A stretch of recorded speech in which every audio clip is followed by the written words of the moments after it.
All-Star Saturday has showcased the talents of the NBA's brightest stars, both challengers and champions alike, players who would become legends with a single moment of greatness.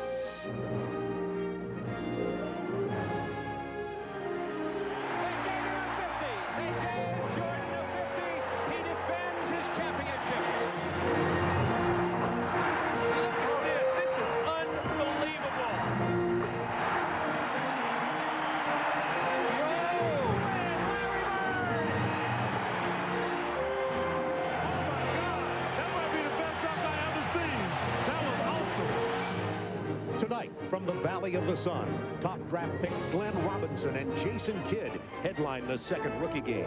Reggie Miller leads an all-star field in the long-distance shootout. And Isaiah Rider looks to become only the second player to defend his slam dunk championship.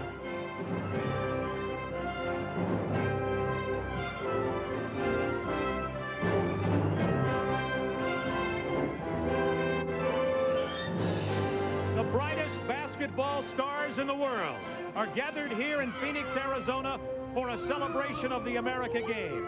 We at TNT beginning our second decade of coverage of All-Star Weekend, and we begin it all with All-Star Saturday night from America West Arena in beautiful Phoenix. In 10 years of coverage, never as much excitement leading up to this game in one city have we experienced. Hi everybody, I'm Bob Neal, and this town is not only abuzz with the All-Star Weekend festivities, they are abuzz with an NBA trade rumor today that is everywhere, and that is a hot one. Scottie Pippen from Chicago to the Phoenix Suns. Is it a rumor? Is there substance? We'll be covering it more as we go through our evening, including in just a few minutes, we'll be talking to the president of the Phoenix Suns, Jerry Colangelo. So stay tuned with that. And of course, we have all our regular All-Star festivities. Last year, All-Star Saturday night included a brand new event that met with rousing success. It's called the Schick Rookie Game. And our Doug Collins was one of the first two coaches to ever coach in that game. Well, let's go to the floor right now with my two colleagues who work with me on all the NBA games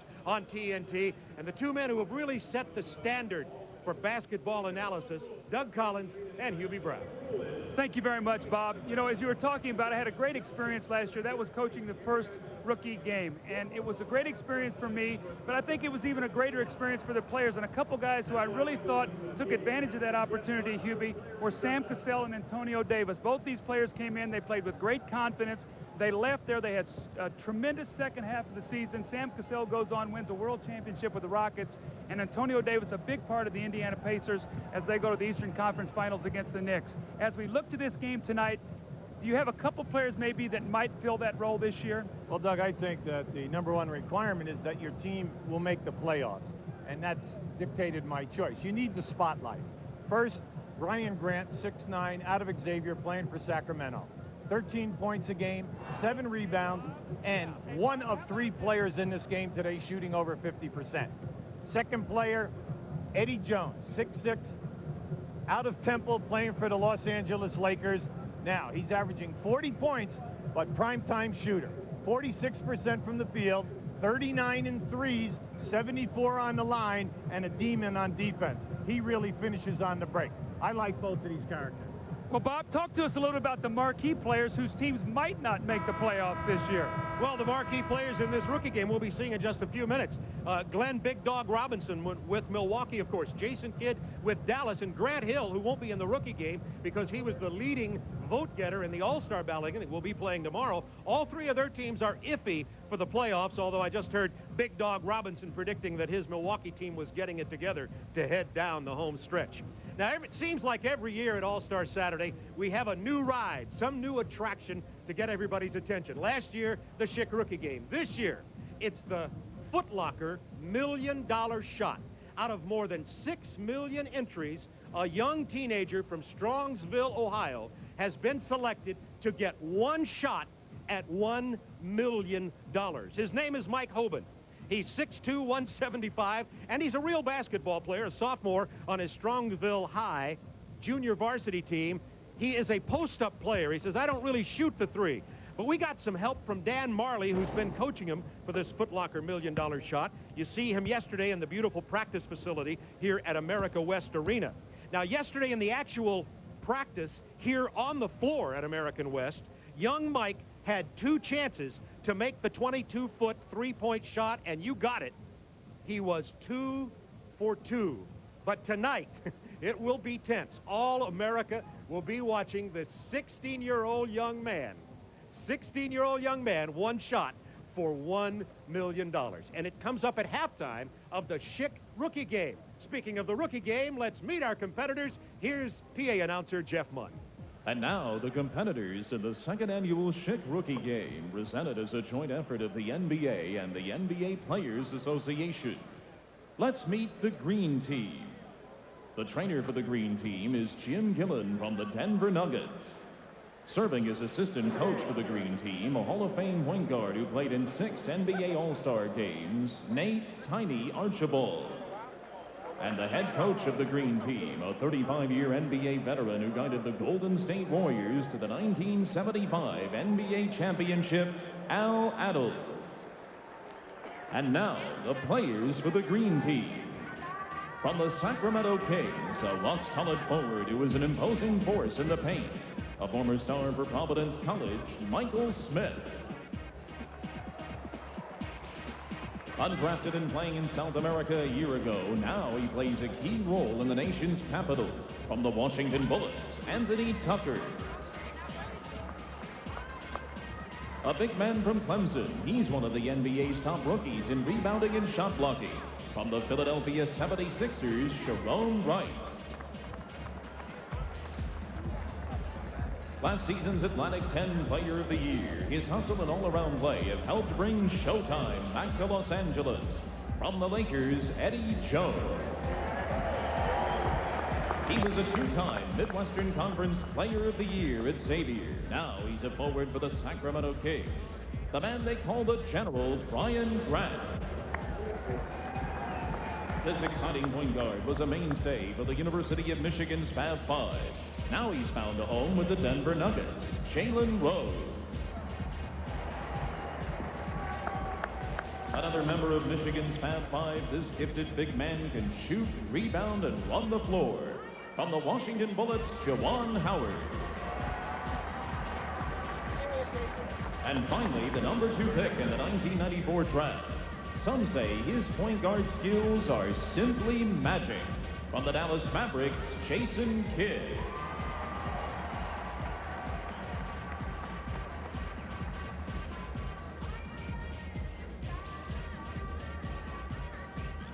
And now the white team. The trainer for the white team is Joe Koski from the Phoenix Suns.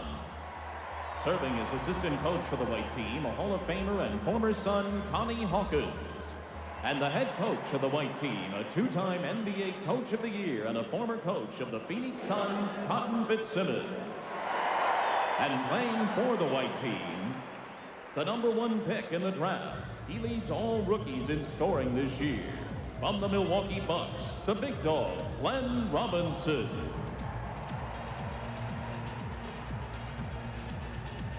At Louisville, he was twice named Metro Conference Player of the Year. Now manning the middle for the Golden State Warriors, Clifford Rozier. This forward from the University of California led the Pac-10 in scoring last season, before being drafted by the Los Angeles Clippers, Lamont Murray. A towering 7-footer, he was the man in the middle on North Carolina's 1993 NCAA championship team. From the Boston Celtics, Eric Montross. This forward did it all for the Connecticut Huskies. He now leads all NBA rookies in blocked shots. From the Minnesota Timberwolves, Donyell Marshall. This point guard led the Arizona Wildcats to the 1994 NCAA Final Four. From the Miami Heat, Khalid Reeves. Though he went undrafted last June, he's earned a spot on one of the best teams in the NBA. From the Phoenix Suns, Trevor Ruffin. And finally, you know this guard wants to perform because Big Brother is watching. One of the steals of the 1994 NBA draft and a starter for the Phoenix Suns, Wesley Person. the players and coaches in the 1995 Schick Rookie Game.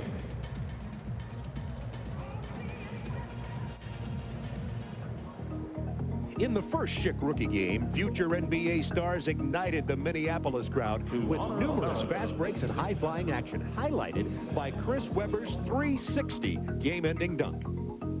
Our own Doug Collins coached his Phenom squad to a 74-68 victory over Casey Jones Sensations, and Orlando Magic star Anthony Hardaway walked away with the MVP trophy as he led all scorers with 22 points.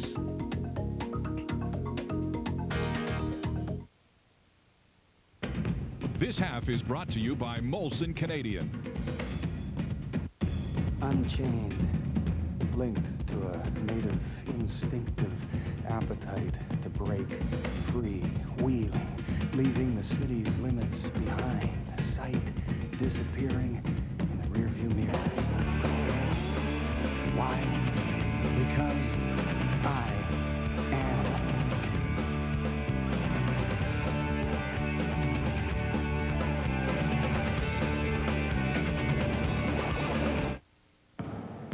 Basketball nets have it rough. Just hanging there, all vulnerable, no one to protect them. When I play defense, I do whatever it takes to save basketball nets from unnecessary wear and tear.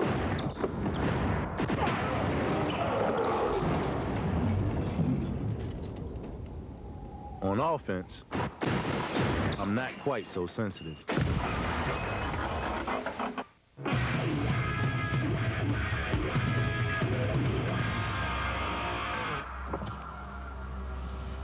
This is a message directed at the people responsible for the drive-in theater, the drive-through hamburger stand, and the drive-up bank machine. Please, keep up the good work. Pontiac Sunfire. Built for drivers.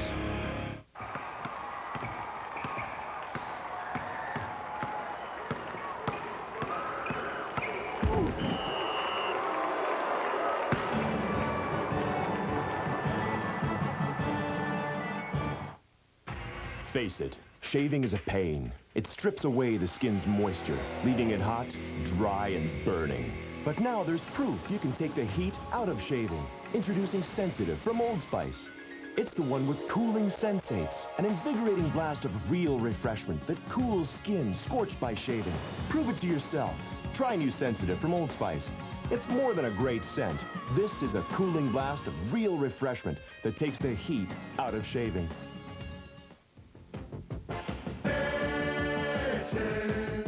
Reel in Canadian sport fishing weekly on Reel TV, TSN.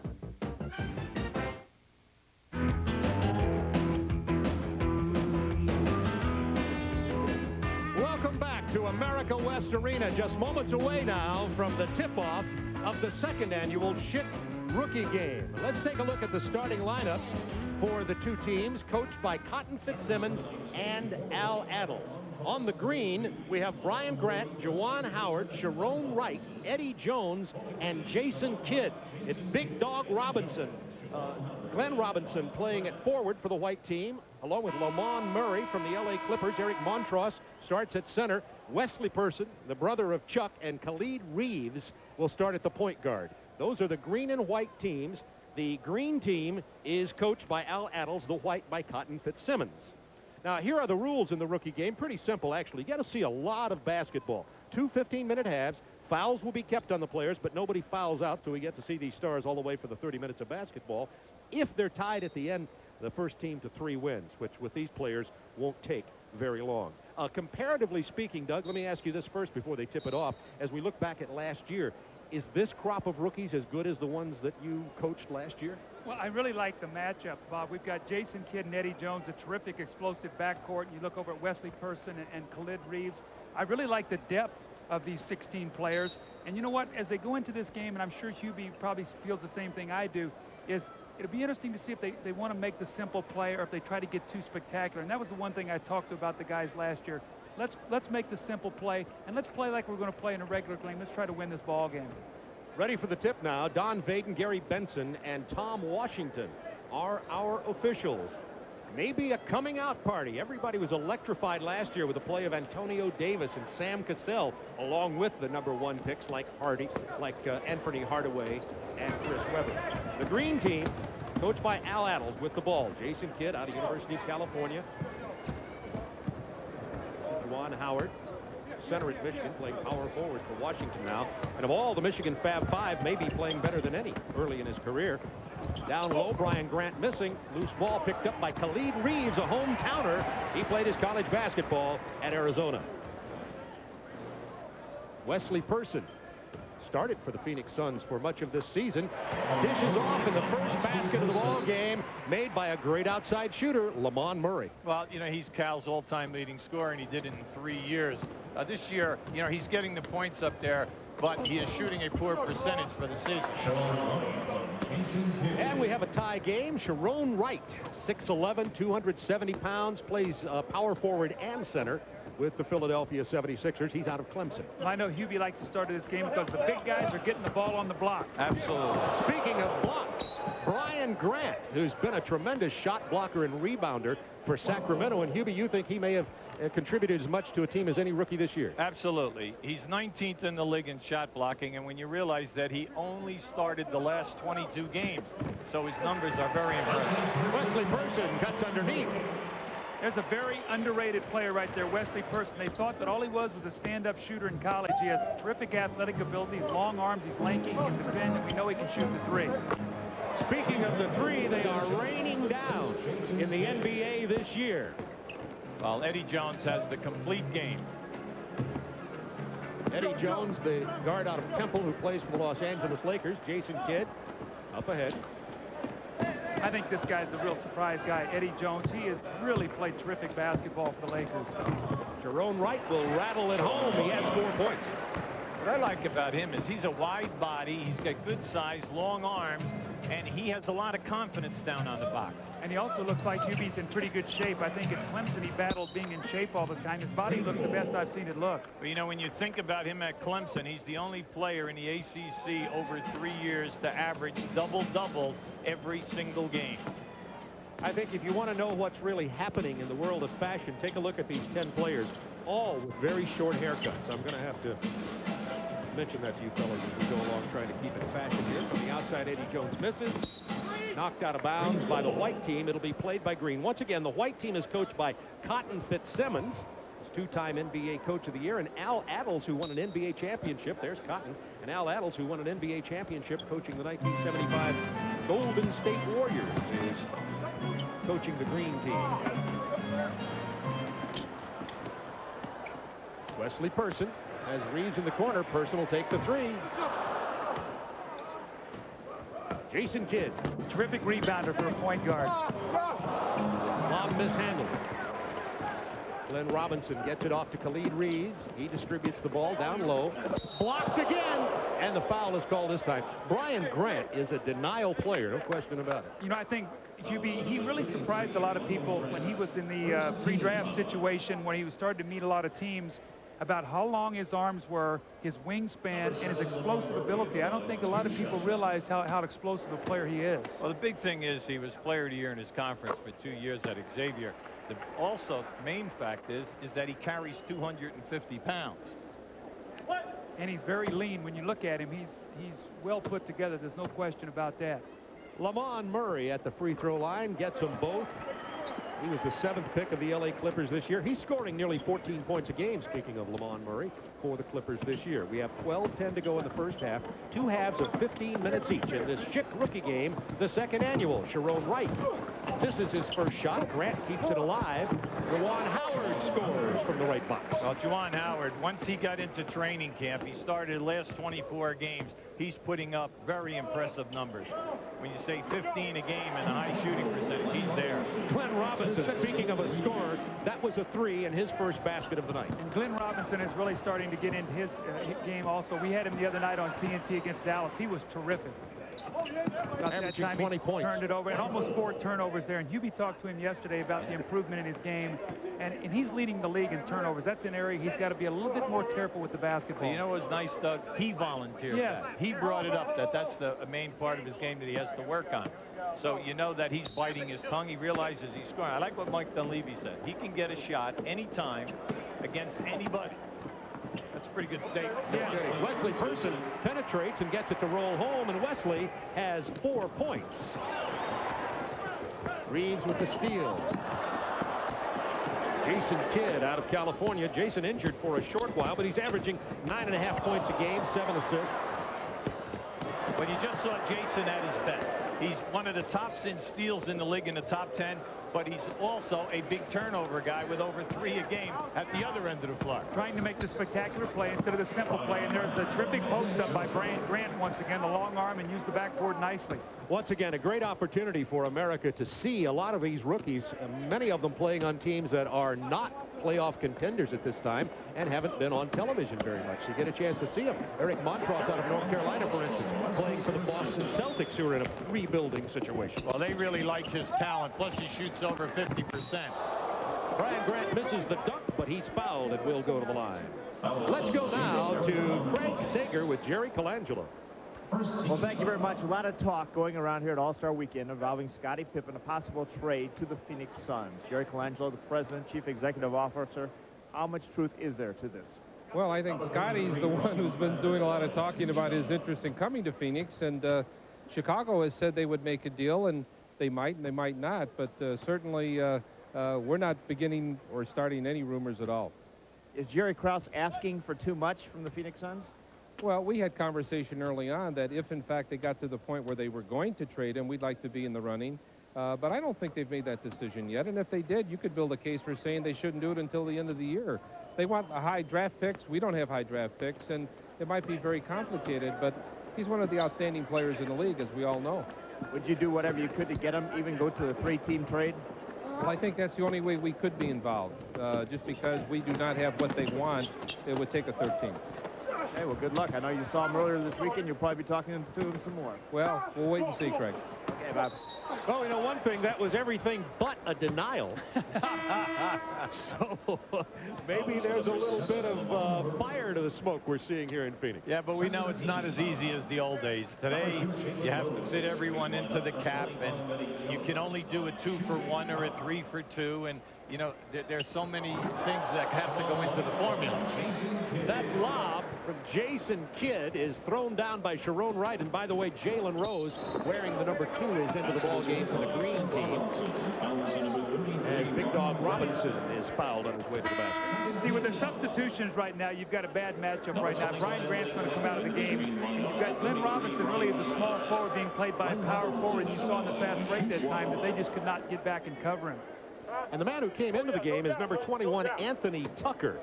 Anthony Tucker is a very interesting story. Played in South America last year, played his college basketball at Wake Forest, and was not drafted, playing for Washington. Well, he filled in early at Washington and started 8 games for him, did a very solid job. Juwan Howard plays with a lot of maturity for a young man. Misses that jump hook, rebound, Montross. But he has a nice game with his back to the basket, and he has many moves, Bob. There's a turnover again by Glenn Robinson, where he's just tried to make a spectacular play, got the ball caught on his hip. You know, correct me if I'm wrong, Glenn Robinson looks to be in better physical condition as he played about halfway through the season as when he came in. Yeah, but that stands to reason. I mean, now that he's playing, you know, like I asked him yesterday, you know, how does he feel about everything? He says, I feel very confident, but I'm getting my legs slowly but surely, and I'm making a fairly strong run. But he says, I think I'm going to be able to make a heavy contribution in the second half of the season. To the big man right over Montross. Montross may have gotten a piece of it. Rebound goes to Glenn Robinson. Almost another turnover. Khalid Reeves punched away by Jason Kidd. He's acted down to Montross. Big man rolls it inside. See, this is why they like Montross. Montross shoots 53% from the floor. He's outstanding with his back to the basket. You notice he can shoot the ball with either hand. You can't get around him, Hubie, once he posts. He locks you right on his hip, and you can't move him. Jalen Rose, a 3 from about 23 feet. Jalen Rose with his first bucket of the night. Eddie Jones has a 3. and so does Jalen for the white team. It's a guy right here, Donyell Marshall, got up to a very good start for Minnesota, and over the last 2-3 weeks, his numbers are down, his minutes are down, and when you look at his games started, only 8 started games now for Minnesota. That's sort of surprising with them being such a poor team. Quick guess on who the leading scorer is. He's the man with the ball, Glenn Robinson. He has 8 already. Passes ahead to Khalid Reed. Well, right now, you're not seeing any type of a transition defense, and they're not really challenging people. But the nice thing to see is that when Robinson takes it off the glass, he can fill the middle of the floor and make something happen. Comes up with a loose ball again. There's another turnover on the alley-oop attempt. Robinson is fouled on the pass. Excuse me, Bob. The one thing about Jason Kidd is I think he really is going to have to make a conscious effort as he continues to improve in this league about just making the play that's there. Not so many alley-oops, not so many behind the back. He is such a terrific player, and his shooting percentage is way down. And you know what I think has happened, Hubie? He's thinking pass so much that he's not even looking for his shot at all. He is not a 20% three-point shooter. He's a better shooter than that, but that's what his numbers say right now on this season. Got some substitutions coming in. Michael Smith comes in for the green team. And you just saw Clifford Rozier, who's playing for Golden State. He's out of Louisville, come in for the white team. Michael Smith from Sacramento. He's the 35th pick of the Kings. Plays about 21 minutes a game from Providence.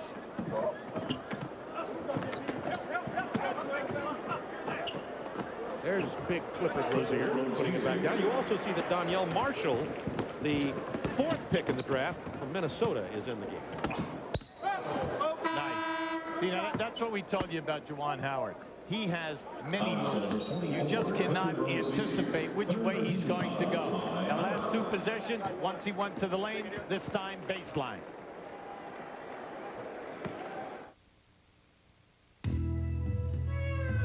Freshman year, I was looked over. Sophomore year, I was looked over. They said I would never make it. They said I wasn't tall enough or strong enough. But I'm never, ever gonna give up. Start with the shirt. Work on the 3. I love this stuff. As one goes forth to unearth new treasures, one mustn't let primordial perspiration mess with one's style. Consider this discovery. Right guard, pure power, clear gel, antiperspirant. An astoundingly clear gel. Thus, it goes on clear without any flaky white stuff. After all, when it comes to protection, one shouldn't mess around. Right guard, clear gel. Anything less would be uncivilized. Ah, the joys of a minivan. That big sliding door. That heavy, removable third seat. And those rear windows that don't roll down. What could be better? Introducing Odyssey. With 4 doors and an easy fold-away rear seat. It's not just a minivan. It's a Honda. Cotton Fitzsimmons' white rookie team up on Al Allen's group, 24-17. Now, coming up at halftime, this young man, we're looking at a live shot right now at the practice facility right here at America West Arena of Mike Hoban, the 16-year-old sophomore from Strongsville, Ohio. You're looking into the den of his junior varsity coach's house in Strongsville, Ohio.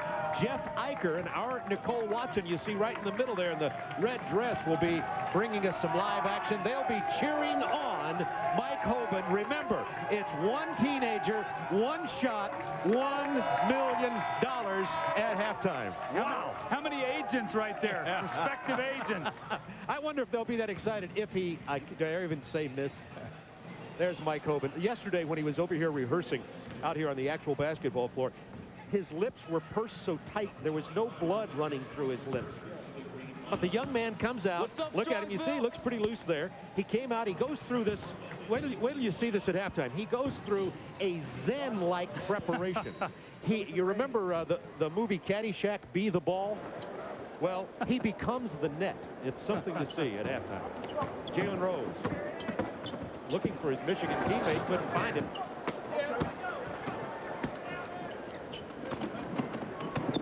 Clifford Rozier. Scoop shot will fall. Rozier's game is foul line down. Very powerful player. He was getting regular minutes as a starter for Golden State for at least 2 months. There's your man, Hubie, on the block again. All those moves, a little spin. He's got it all. I think he's performed better than any of the Fab Five who've come out so far, including even Weber. You know what? He's a very stable, solid player. You know, he doesn't have a lot of glitz or glamour in his game. He reminds me in the low block a little bit of a Kevin McHale. He's got all the footwork down there. Speaking of from out of nowhere, that player who missed the layup was Trevor Ruffin, who was undrafted and played at Hawaii, and what a story he is with Phoenix. Now, Eddie Jones, he finishes. You know, there are a lot of guys who get out on a break in the NBA and can't finish. This guy finishes whether there is traffic or not. He's up over there. He's some kind of an athlete. And there's the steal from Eddie Jones. If you get a player like Eddie Jones who comes out of Temple, you know one thing, he will play defense. Well, he's in the top 10. He's 9th in the league in steals with almost 2 a game. Now, in their trapping, that Del Harris he's performing one of the best coaching jobs in the league this year. With Van Exel and he and Sabalas before the injury, they were very, very quick. And then they had good shot blocking to back up with Campbell and Divac. With the foul, white team leading by 3. The leading vote getter for all the All-Stars to play tomorrow was also a rookie who's ineligible for this game, Grant Hill. He's with Greg Sager. How does it feel being the star rookie, but you can't play? Just sit here and watch these guys. It feels kind of weird. I wish I were out there with those guys, played with them in college, or against them in college, and against them in high school. And but I'm here to support them, and hopefully they'll come support me tomorrow. We taught you at the draft the pressure you're going to face trying to move in as a rookie. Obviously, you've handled it well. How do you feel about millions of people out there making you the #1 vote getter? I don't know what to say. It feels it's very weird. It's overwhelming, and you know, it's just like a dream come true. And hopefully, I'll keep sleeping and I'll keep dreaming, and I'll never wake up. Some people said rookies don't have a lot of respect for the veterans. I don't think that's your case, is it? Not at all. Today at practice, I had to hold myself from going up and asking all the guys for the autographs. You know, I'm here as an all-star, but also here as a fan. Okay, congratulations. Good luck tomorrow. All right, thank you. Thanks, Craig. The white team here now with a lead 28-25 over the green team. That was Eddie Jones, who has 9. And while we were away, Big Dog Robinson hit 2 free throws. Jones with another steal. The pass to Juwan Howard. How about my man Hubie, though, right on target with Eddie Jones maybe being a guy that will take his team in the playoffs to another level, but he is playing a terrific game tonight. He's got 3 steals, leading the break, making the passes. Here's another knock away also. Little Trevor Ruffin had it stripped off the hands of Smith. It is run down by the white team. Good lead pass, intercepted by Jalen Rose. Where he has to be very careful, not let the game get too sloppy. That's right. Juwan Howard, who is loading up some points here, just gets his 8th. You know, because up until this last minute, they've been really running things and, you know, trying to help one another up and giving up the ball. Wesley Person, that's a 3. And that returns the lead to the white team, 31-29. The green had their first lead there for a brief few seconds with just under 5 minutes to go in the first half. 15-minute halves in this Schick rookie game. Anthony Tucker. Rebound, Jalen Rose. Well, many people felt that Wesley Person was the purest shooter in the draft coming out, and I think he's backed it up here with Phoenix. He started 31 games for them, and he's shooting 49 from the floor, and how about 42 in threes? I mean, that's very impressive. Now, Hubie, a lot of people thought he was going to go as high as 14 to the New Jersey Nets, and he slipped all the way down to the Phoenix Suns. A lot of people would like to have that pick back to take Wesley Person. There's another turnover, and Eddie Jones again with another steal. That's 4 steals. Michael Smith with the two-handed jam. We're tied at 31, 4:23 to go in the first half. What a job Sacramento did in the draft. When you think they take Brian Grant out of Xavier and then Smith out of Providence. Who's going to stop Big Dog Robinson? 13 points. He scores inside, outside, and as you said earlier, Hubie, from anywhere he chooses. The problem you have, he's being guarded by Michael Smith, who's a big power forward, and you see he's out on the break once again. It's a very difficult matchup because Glenn Robinson has excellent speed in the open floor. 15 points. You know, Doug, when you look at him, you just don't think the quickness is there. But as you're watching him, he's very quick. He's efficient. You know, I saw Jimmy Jackson the other night, and that's the one thing that jumped out to me, Hubie, is that he gets where he wants to go without expending that much energy. You know, speaking of Jimmy Jackson, you know, very discouraging that he is not in this game. Meaning, tomorrow's game. Well, you know what happens when a couple guys maybe get voted on that shouldn't be voted on, then when they select and they bring in, they need to select 2 point guards now, and Jimmy Jackson gets that job. But I think we're going to see him in a lot of all-star games before his career is over. I agree with you. There's the power of Michael Smith. He's 6'8", 230 pounds. Michael goes to the free throw line. He's playing about 21 minutes a game for Sacramento. Well, what you like about him, when he was in the Big East, he led that Big East in rebounding 3 straight years and is #1 in total rebounds, 11 a game in the history of the Big East. That's Donyell Marshall, speaking of Big East, out of Connecticut. 4th draft pick with the Jam. Lead pass to Donyell. Look at the long arms of this youngster. Couldn't control it out of bounds. Every guy who's a coach of one of these players is sitting in his living room saying, will you stop throwing those lobs? Yeah, right. All right. Stay on the floor. For every one that goes through, you get about 3 turnovers. That one really looks good. The other 3 is what gets that coach fired. You know, you're really seeing why Sacramento's improved this year. All you have to do is watch Michael Smith and Brian Grant. Well, they have a presence around the board now. I mean, this is a strong rebounding team. I mean, I've seen them play twice against Chicago this year. Chicago gets 68 one night and 79 at home, so they're playing defense. Their field goal percentage defense is down, and they're playing Mitch Richmond's playing well. You've got Walt Williams healthy once again. Spud Webb has been terrific. Gary St. Jean has done a very, very good job with his team. Fleet Reeves fouled, goes to the line for the free throws. Eddie Jones got him. Let's join Craig Sager now with a guy who's funnier than Craig. I tell you, about last time I talked to Billy Crystal, I think the Clippers were on their way to the playoffs. It seems like a long time ago. That was 1927. No, we'll be back. I don't know when, but we'll be back. With a lot of good young players. Lamont Murray out here today is great. So, you know, franchises have ups and downs, and we'll come back. Tell us about Lamont Murray. He's a very exciting player. He's very strong. He shoots great, and, you know, he's exciting to watch. You got a movie coming up. I believe basketball plays a part in it. How big a role? Well, I play an NBA rep named Mickey Gordon. It comes out May 19th, and a lot of the Phoenix Suns, a lot of the NBA stars are in it, about 20 NBA stars, and it's about a marriage, and it's tough for it to continue because I'm on the road all the time. Deborah Winger, myself, and Barkley and Marley, KJ, Westfall. It's great. It's really good. Very, very funny movie. It's a big weekend coming up. Obviously, the $1 million shot. Chroma Key Blue. Mike Hoban with $1 million shot. Are you excited about this kid? Do you think he has a shot at it? When is that going to be? It's coming up shortly at halftime. At halftime? He definitely has a shot. And then if he makes it, I'm going to make it. I'm going to try it. You'd like to do it? I want the money. Okay, good luck. Thanks for disturbing me. How do you folks feel about this, that he's here? Are you happy about it? They're very upset. They're very upset that he's here. We're just sitting nice and quiet. Then he comes with his electric blue jacket. Where are you from? I'm from here. You're from here. So you flew in just for the game. Are you excited about Craig being in the stand with you? I like his jacket. She likes the jacket. All right. Oh, we'll see you later. More, but back to the game. Craig Sager. Craig has broken the #1 rule in interviewing. Never give up the mic. You're looking in now to the green team's huddle. That's Al Attles. Let's listen in. Okay. We're going to run across. This is going to be Jason. Jalen's going to have the ball. You're going to dribble across. We're going to bring this weak side up high. Start up. Go back door. Either high lob or just a bounce pass. It's going to be Eddie. It's going to be Eddie. Okay, you're going to be up here. You're playing a post now. You're playing post. So it's going to be Brian. It's going to be Eddie. It's going to be Jalen. It's going to be Jason. And it's going to be Tuck. Tuck, you're going to go up the lane, okay? All right. All right, Doug and Hubie, did those players hear one thing Al said? Eddie Jones did. The play's for him. Always, if it's run for you, you listen. You hear they're going to try to get the ball to Eddie Jones down low, maybe a bounce pass, maybe a lob. Jason Kidd would be trying to do that probably. White team leading by 5, 2:22 to go in the half. Eddie Jones, by the way, 9 points, 4 assists, and 5 steals in this game so far. Lamont Murray. We should have been in Cotton's huddle. He gets the layup. We didn't know that. Come on, Cotton. Let us know what's going on here. All right, let's see if Al Attles' instructions are followed. Jalen Rose handling the ball was talking to somebody at the time. Let's see if he knows what to do. Yeah, he gives it to Jason Kidd.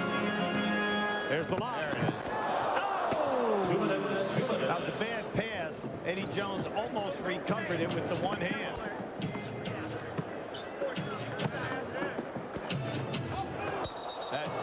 Now, that should not have counted. Yeah, that was way short. The rule is the ball must have a chance to go in the basket. That ball was 3 feet short. It was called goaltending, but shouldn't have, as you just said. There's the Reverend Jesse Jackson in attendance here. A lot of celebrities, national political figures in Phoenix this weekend at the All-Star festivities. It's a 9-point lead for the white team with 1:41 to go in the first half. What was the score of our game last year? I think that my team played some defense. This is going to be a 100-point game. I mean, I got to talk to these coaches. That's not how we saw it, right, Hubie? Our team got after it last year. You were only worried about saving the legs of Isaiah Ryder from the slam dunk competition. We remember this. Donyell Marshall's long arms reach in for the steal. 3-on-1. Nice. Give it back. Khalid Reeves with the lead. Jimmy, what do you think about him as a point guard? Is he making the transition? He really is more of a scorer. Is he making the transition into running his team? Well, you know the old story. You have to get the minutes, and then they have to have the confidence. Bimbo Coles is the starter there and doing a real good job. When he plays a lot, he plays with Coles as the off guard. Reeves, very 6 points, has 5 steals. Yeah, well, you know, it's very difficult to be a 2-guard all through college, and all of a sudden they tell you you're going to step into the NBA. You come from a passing game type of mentality, and you're going to run set plays and hit guys with timing and run a professional team. It's extremely difficult to do.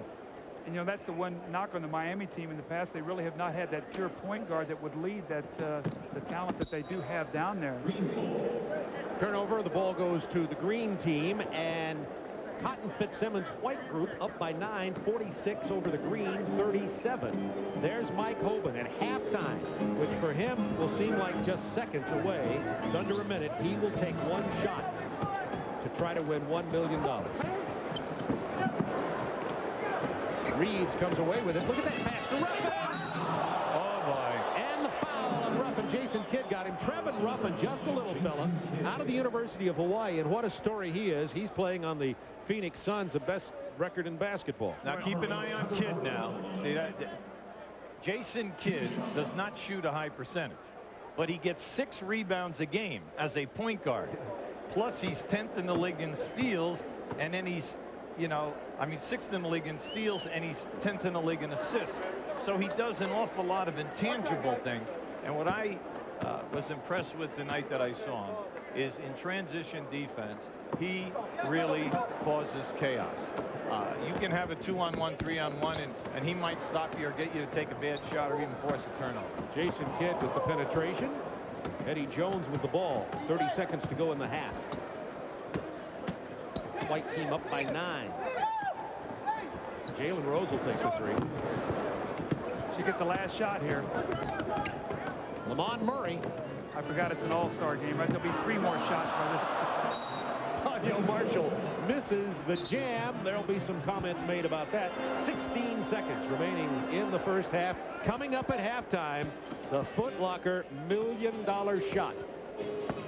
It's always difficult in all-star games for guys not to overpass, try to thread a needle, so there's always a ton of turnovers. Jason Kidd make that the first shot attempt of the game. Been 11 turnovers for each team. Not unexpected in a rookie all-star game. Cotton Fitzsimmons bunch is out in front, 46-39 over Al Attle's green team. They'll go into the locker room and regroup for the second half. We're going to take a brief timeout and then back for the Foot Locker $1 million shot. Don't leave your television. Mike Hoban will be shooting it. His coach, Dan Marley, on his left.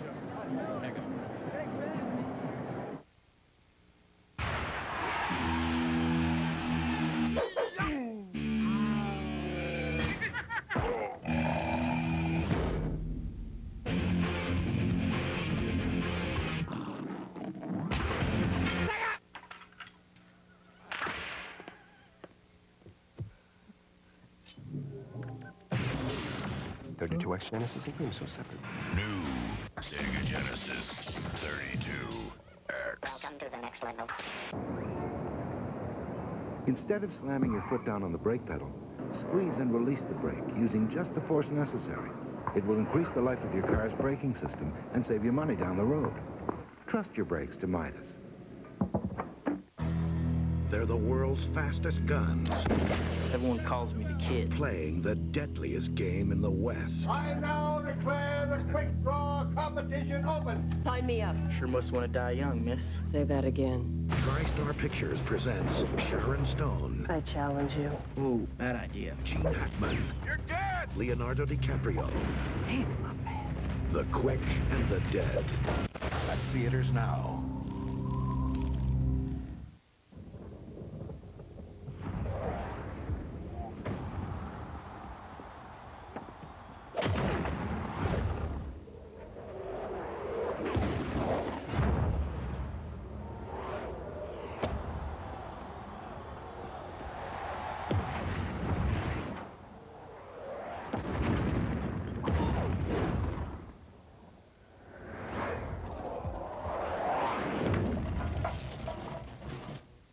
Now, to each man who shaves, there's an edge all his own. Only Edge Gel has 7 custom formulas, from extra moisturizing to sensitive skin, for a close, comfortable shave. Ultimate closeness, ultimate comfort. That's the Edge.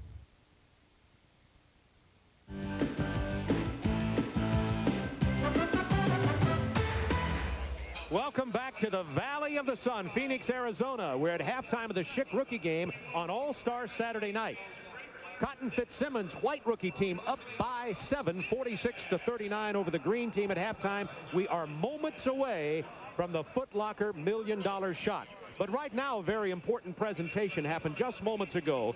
This is the Schick Achievement Award, presented to Calvin Murphy. They call him, of course, he had a great career with the Houston Rockets, the greatest Rocket of them all. Second all-time career scorer with the Houston Rockets, but he's receiving this Achievement Award from Schick for his work in the community. Among other things, Calvin Murphy founded the Texas Youth Academy in Houston.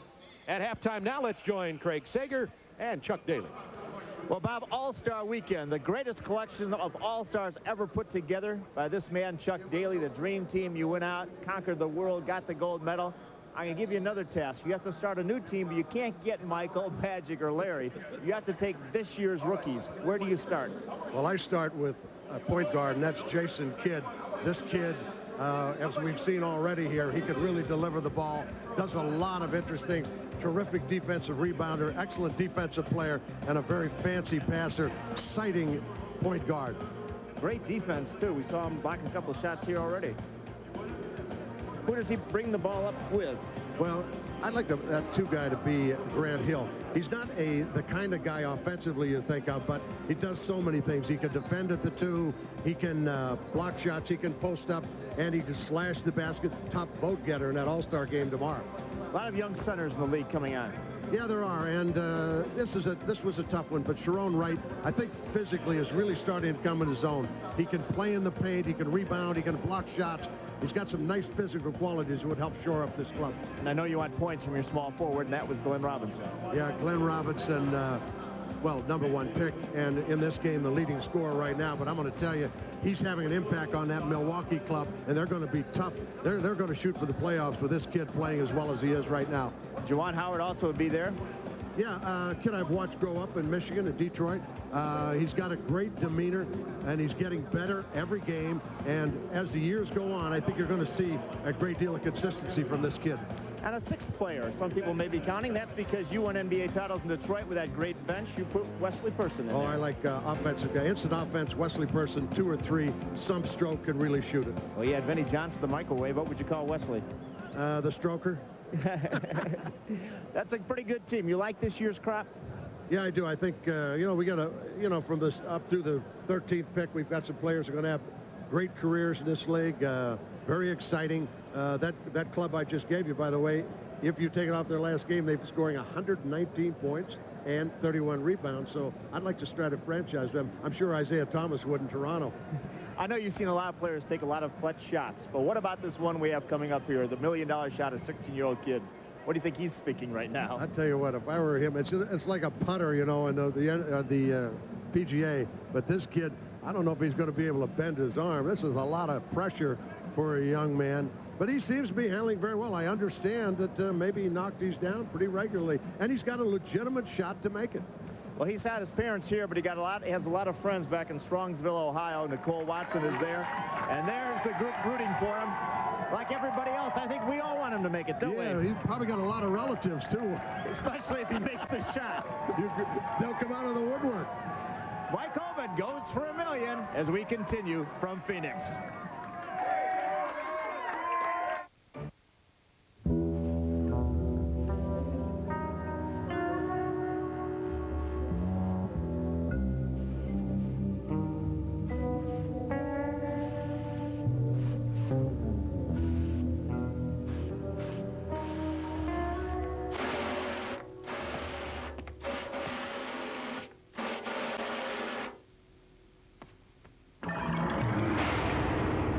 Sunfire, built for drivers.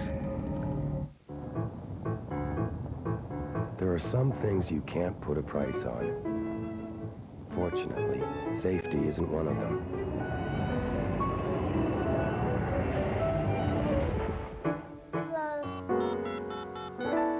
Hi, roadside assistance? Cantel Amigo for $19.95 a month with no setup fees and no long-term commitment.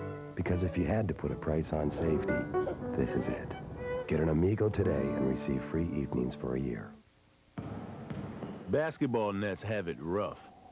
Just hanging there, all vulnerable, no one to protect them.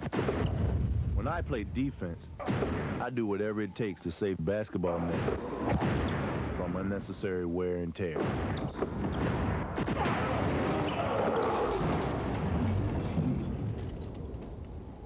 On offense, I'm not quite so sensitive.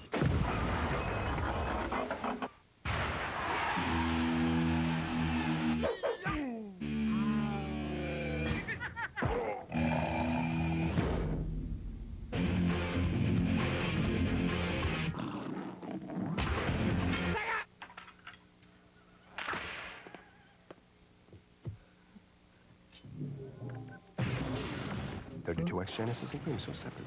New Sega Genesis 32X. Welcome to the next level. Here's your invitation to join the tour. Stay on par with the pros each week on Inside the PGA Tour, right here on Real TV, TSN.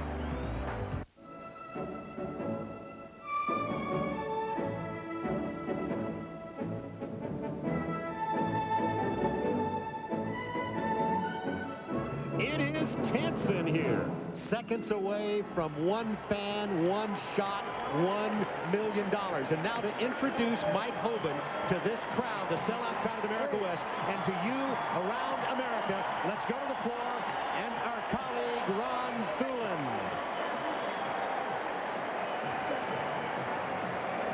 Of course, the official sponsor of NBA All-Star Balloting conducted a contest to give one fan, a very lucky fan, a shot, a three-point shot worth $1 million. And the contestant is a young man out of Strongsville, Ohio, 16-year-old Mike Hoban. Now, Mike has one shot from the three-point line worth $1 million. For the past 2 weeks, he has been practicing with the help of Dan Marley of the Phoenix Suns. But it is time right now for him to see if he can make that shot. And if he does, he will be given $1 million courtesy of Foot Locker Stores. Mike Hoban, it is time. Take your best shot.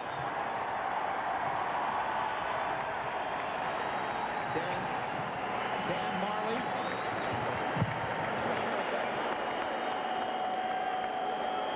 Young Mike Hoban has a Zen-like visual imagination drill he goes through.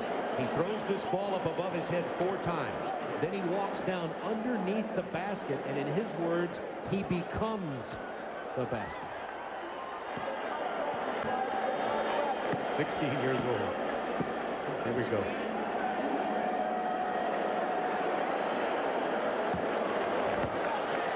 Mike Hoban, one shot for $1 million.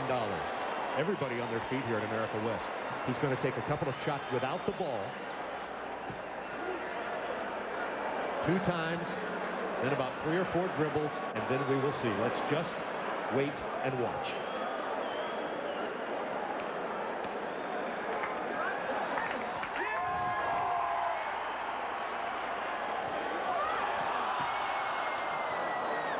Mike Hoban throws up an air ball, and you see the stunned crowd and everybody here as the youngster did not get it all the way to the hoop, and who would with this incredible pressure. So young Mike Hoban has missed his shot at $1 million. The good news is, though, he doesn't win money, doesn't become a pro, and his college scholarship hopes stay alive. He'll go back to be the post-up player for his junior varsity team in Strongsville, Ohio. You see his family there, Will, his mother, Marilyn, his father, Chuck, and his sister, Kelly. And let's go to Craig Sager and a very disappointed young Mike Hoban.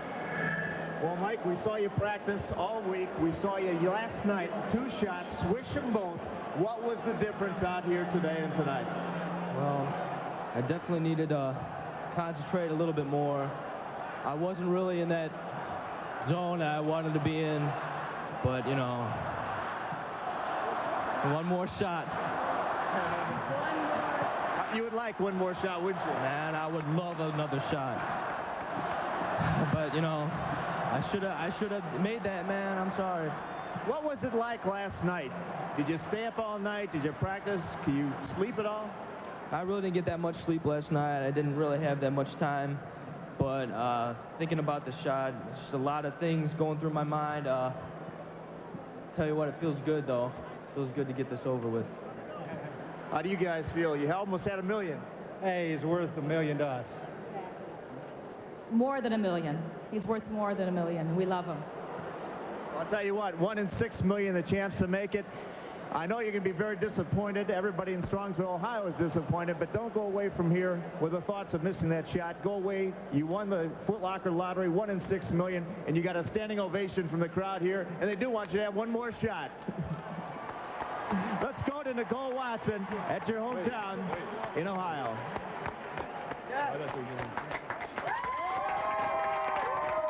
Hey, Bob, just because he missed that shot, the disappointment is only very brief. I want to let you guys know that Mike Hoban has put Strongsville, Ohio on the map here. These kids have cheered for him throughout the night. Every time they saw him on TV, they were by his side every second. I want to ask his coach, Jeff Eicher.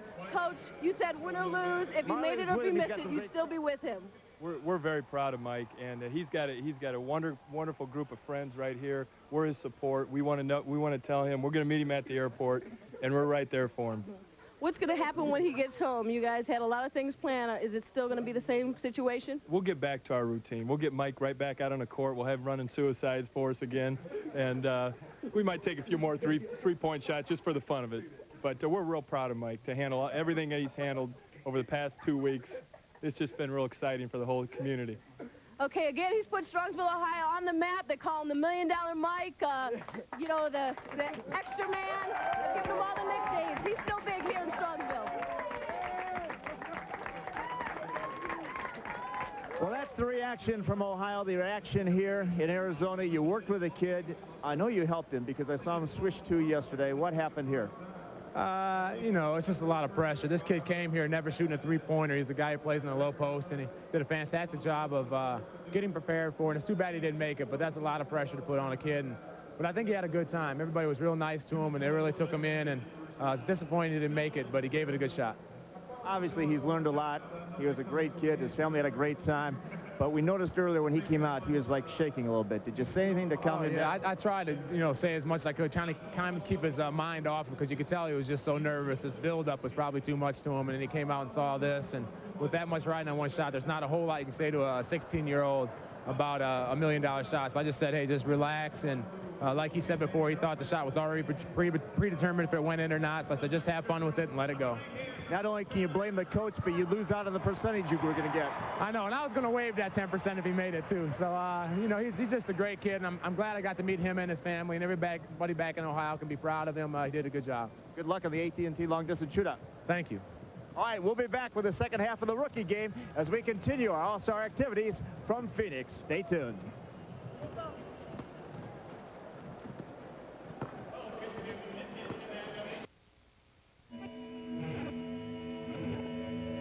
Life. Grab hold of the momentum and slow it downright enjoy itching and clawing. To hang on to that momentarily, life will again kick in full speed. Why? Because I am.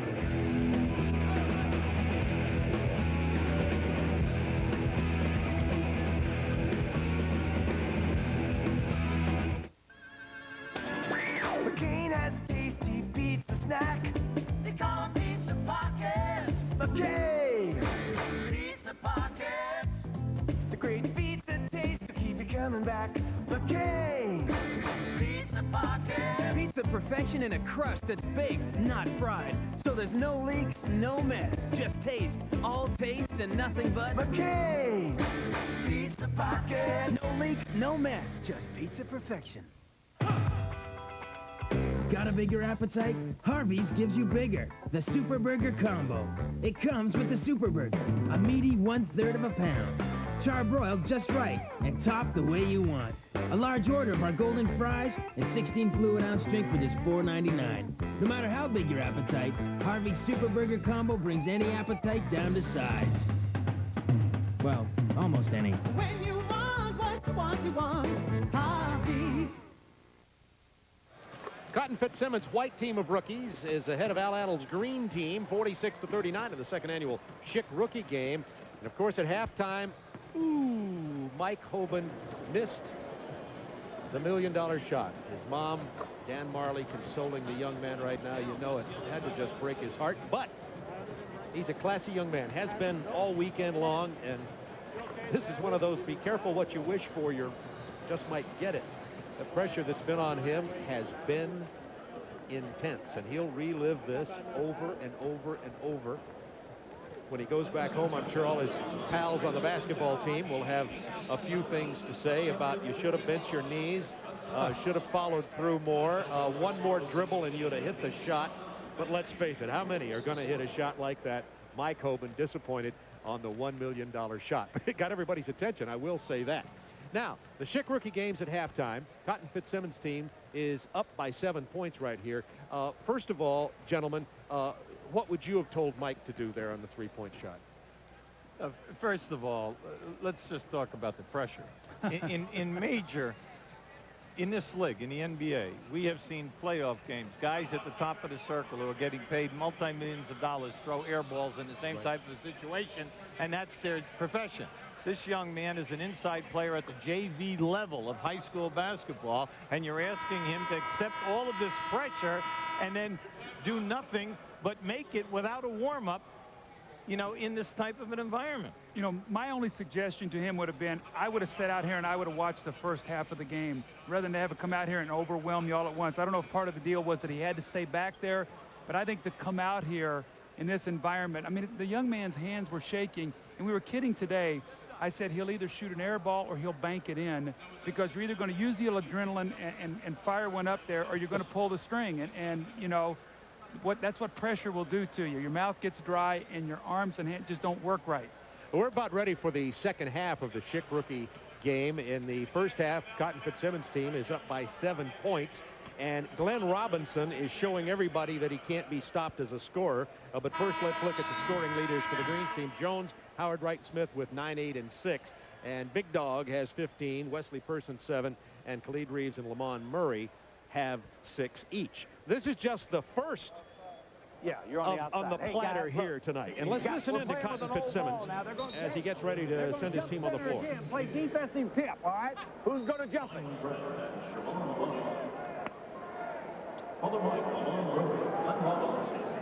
You know, Bob, you heard Cotton Fitzsimmons there. One of these said, he said, we're playing with an old ball in the second half. So I think they've complained that with the new ball, maybe it was slick and they had a lot of turnovers, both teams with 11 turnovers. So we're playing with an older ball here now. Maybe they'll take better care of the ball. But I think a lot of those alley-oops, it wouldn't have mattered whether it was a brand new ball or a ball that had no tread on it. It's always something. Yeah, wait a second. One team shooting 67%, the other 51. Well, you know, Jason Kidd sitting there, and I got 5 turnovers and only 3 assists. It's got to be the ball, Coach. Let's get another ball there. Oh, me. Brian Grant, Eric Montross jumping in at center. You know, Bob, it'll be interesting now. What will happen is you'll see the competitive instincts of these players start to rise a little bit. As the game starts getting into the last 6, 7 minutes, they'll both play to win. and coaches will try to get their best 5 players on the floor to try to win this game. Juwan Howard scoring again. He has 10. Well, he's 5 for 8 in the game, Bob. And once he ate that first one, he's in a nice groove right now, looking for the shot. Down to Eric Montross, trying to back in on big Sharon Wright. The ball is slippery. Bob, we were not going to expose you until you brought it up that it went right through your hands. Right through my hands. Oh, I never have gotten a foul ball at a baseball park either. Khalid Reeves to Big Dog Robinson. Khalid Reeves had a nice first half, 6 assists. 10 on the shot clock. First time the shot clock's been a factor. The brick thrown up there. Rebound by Lamont Murray. Khalid Reeves missed badly. Murray puts it back in. It's 48-41 White.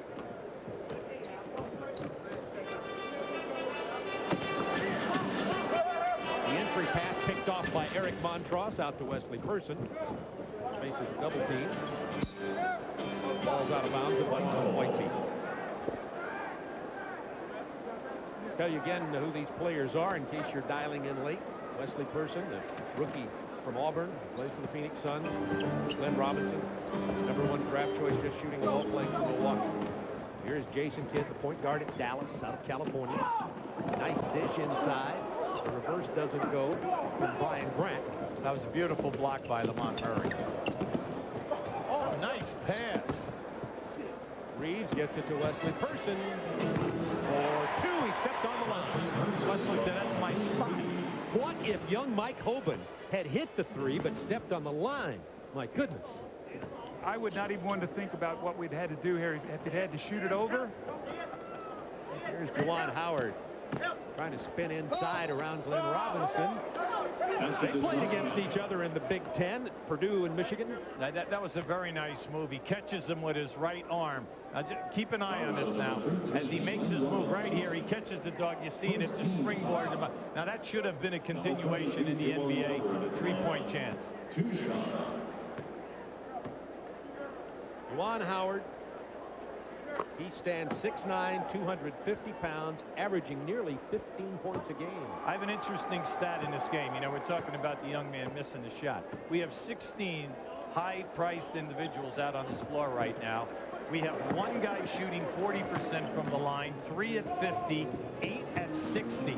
12 of the 16 players are not shooting 70% on the foul line. Incredible. Yes, it is. Person is fouled by Eddie Jones on the drive. Why? I don't think players work on free throws anymore. I think that they work on the other phase of their game. But free throws becomes concentration and repetition, Bob, and you have to work on it every single day. You have to get yourself into a groove, so when you go to the line, it's the only constant in the game every day. You're 15 feet away. The basket is 10 feet high, whether you're on the road or at home. And that wins or loses playoff games. When you talk about possessions coming down, fouls going up, field goals coming down in playoffs, that free throw line a lot of times will decide whether or not you're going to advance to the next round or not. Well, everyone thinks it's so easy to break into this league. 3 guys out of 16 are shooting over 50%, and only 4 guys are shooting over 70. That gives you a little idea how difficult this league is. Eddie Jones for 3. Rebound goes to the White team. Quick outlet pass. Lamont Murray. Murray's a strong player. He's a perimeter player. He's a great outside shot, but he's... there he is again. Eddie Jones. That's only his 6th steal. Jason Kidd with a sloppy lob attempt off the glass. It belongs to the White team. We have 12:28 to go in the second half. The Schick rookie game, 52-43 White. By the way, Jerry West just fell off his couch on that last pass because he just saw Eddie Jones get body blocked going up for a one-handed dunk on a lob. Okay.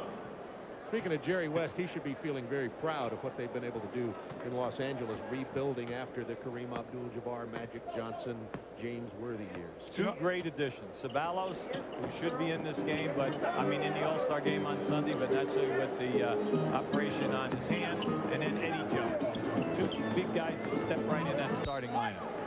One of the other things we talk about, it's a very fundamental play of the game, and I bet you we've seen 6 or 7 turnovers tonight on guard entry passes into the post, where the post player doesn't protect the passer, and the passer doesn't throw the ball away from the defense. And if we just watch this game, it's a lost art throwing the ball into the post. And I'm not talking about just the rookies. You watch the regular games or the All-Star game on Sunday, you're going to see the same thing.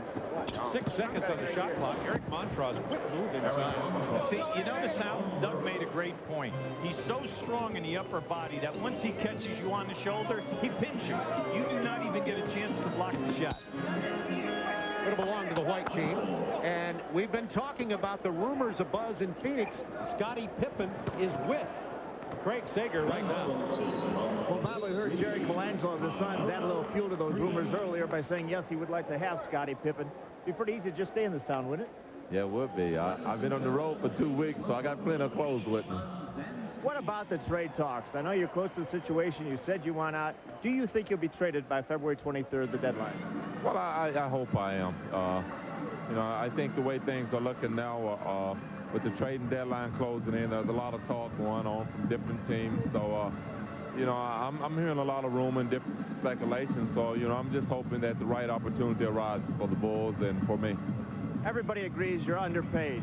If your contract was changed, could you be happy in Chicago?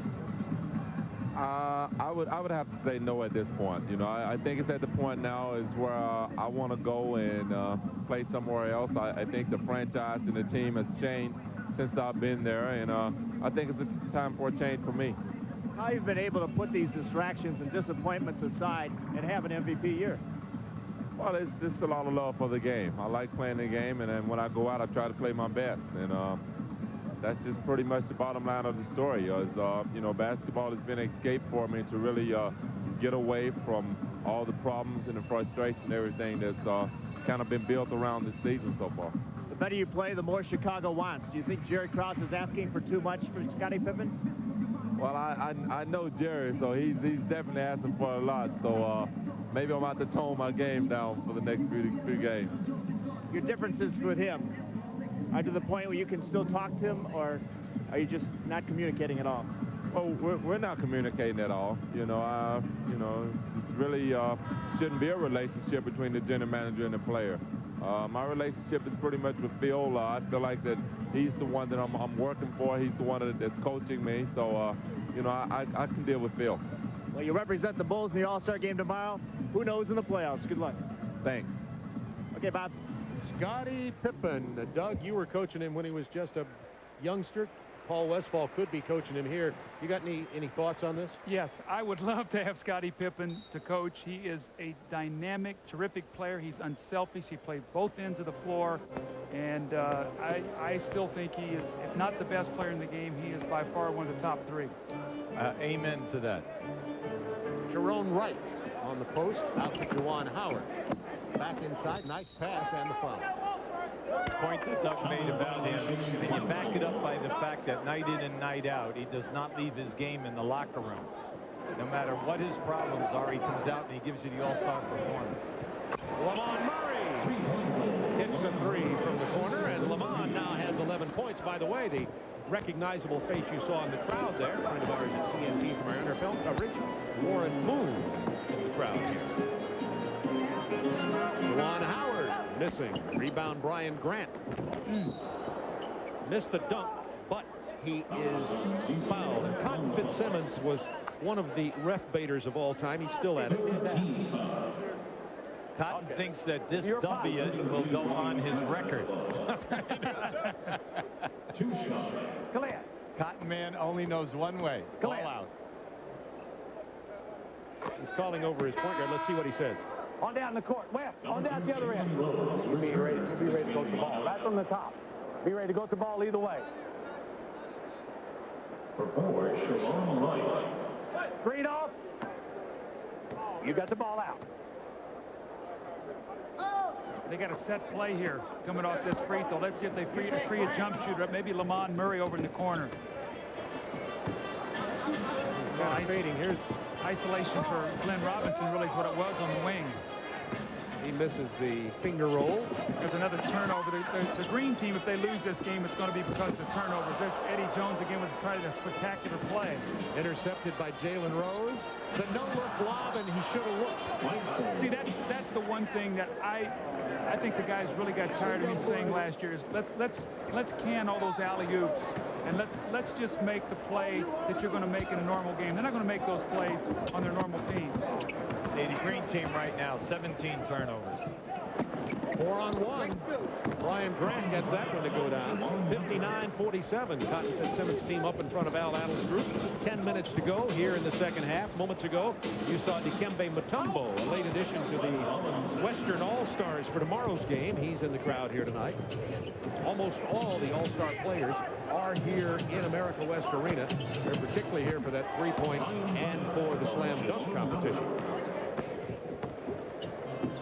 Coming up after this game, as a matter of fact, we'll have the AT&T Long Distance Shootout. Great field of three-point shooters. Eddie Jones. Eddie's gone cold here in the second half. He's missed about 3 threes and a couple opportunities for spectacular alley-oops where he just had to keep the ball alive. Jones 4 of 12 shooting from the floor. First half, he was 4 of 8, so he's 0 for 4 here in the second half. Jalen Rose just beat everybody on that spin dribble and gets the easy lay-in. 10-point White lead. I'd like to see the Green dig in right now defensively and try to get some stops and get themselves back in this game. With 5 possessions back right now. Eric Montross goes to Khalid Reeves down inside to Lamont Murray. Stripped away by Jalen Rose. Pulled down by Brian Grant, but he's fouled by Khalid Reeves. This year, Grant Hill is a rookie in the All-Star game. Last year, it was Shaquille O'Neal, and the Shaq man's with Craig right now. Well, we have Shaquille O'Neal. I have him sitting down here, getting a little something to eat here, watching the rookies play. What are your thoughts now on All-Star Weekend? I know the first time you came here, kind of a little bit overshadowed, but now you're the star. It's fun. I'm just one of the many stars. I'm just glad to be here with guys like Charles Barkley, Patrick Ewing, Penny Hardaway, and we're just going to go out, have a good time. Great pass by Jason Kidd right there. I can be a commentator, but I can take your job, man. You wouldn't want to take the pay cut. Well, you got so many other careers, maybe you could juggle it in. Your movie coming up, your rap albums on the way to platinum gold. How do you have time for all these things? Well, you just have to work on basketball first. Basketball got me all these opportunities, so I just practice about 2 or 3 hours a day. Then after that, then I can, take care of all my other things. You come here representing the best record in the East. You have your coach here, you have your teammates. Can this team win it all? Can the Orlando Magic win the title this year? We're going to try to, and we're just going to, go out and just try to have a good second season. And we're just going to try to, take it to the championship level. What about tomorrow's game? Are you going full blast? Maybe. I'm just going to go out and have a good time. I'm glad to have Penny on the court with me, and I'm just going to, try to win. Yeah, thanks a lot. Good luck. Drink Pepsi. Be young. Have fun. Shaquille O'Neal knows where the bread is buttered. The soft drink is poured, I guess you might say. 63-51, the white team leading here. Another lob attempt missed. Jalen Rose threw it wild. Number 21 with the ball is Anthony Tucker, just into the game. Wesley Person with the rebound. Donnell Marshall has 8 points from Wesley Person. Eddie Jones drains this one. That's a 3.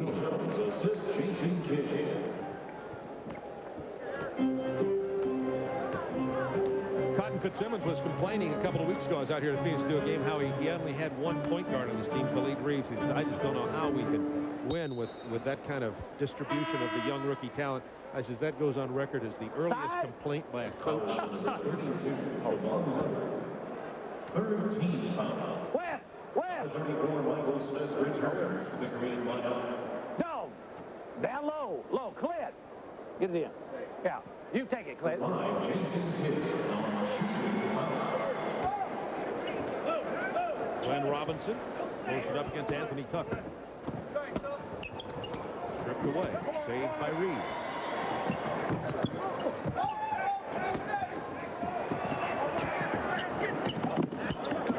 Jalen Rose with a pass that time. Now, that should have been him. A lot of turnovers in this game. They are looking like rookies. Yeah, but the big thing is it's an easy game. Just make the simple pass. Everyone will get more shots. Forget about the spectacular. Let's just play together as a group and get high percentage shots. That way, everyone benefits. 33 turnovers in the game, 18 from the green team. Out to Donyell Marshall. Picked off by Tucker. Jalen Rose. And Juwan Howard to Smith. 11-point White lead, 6:32 remaining in the second annual Schick rookie game.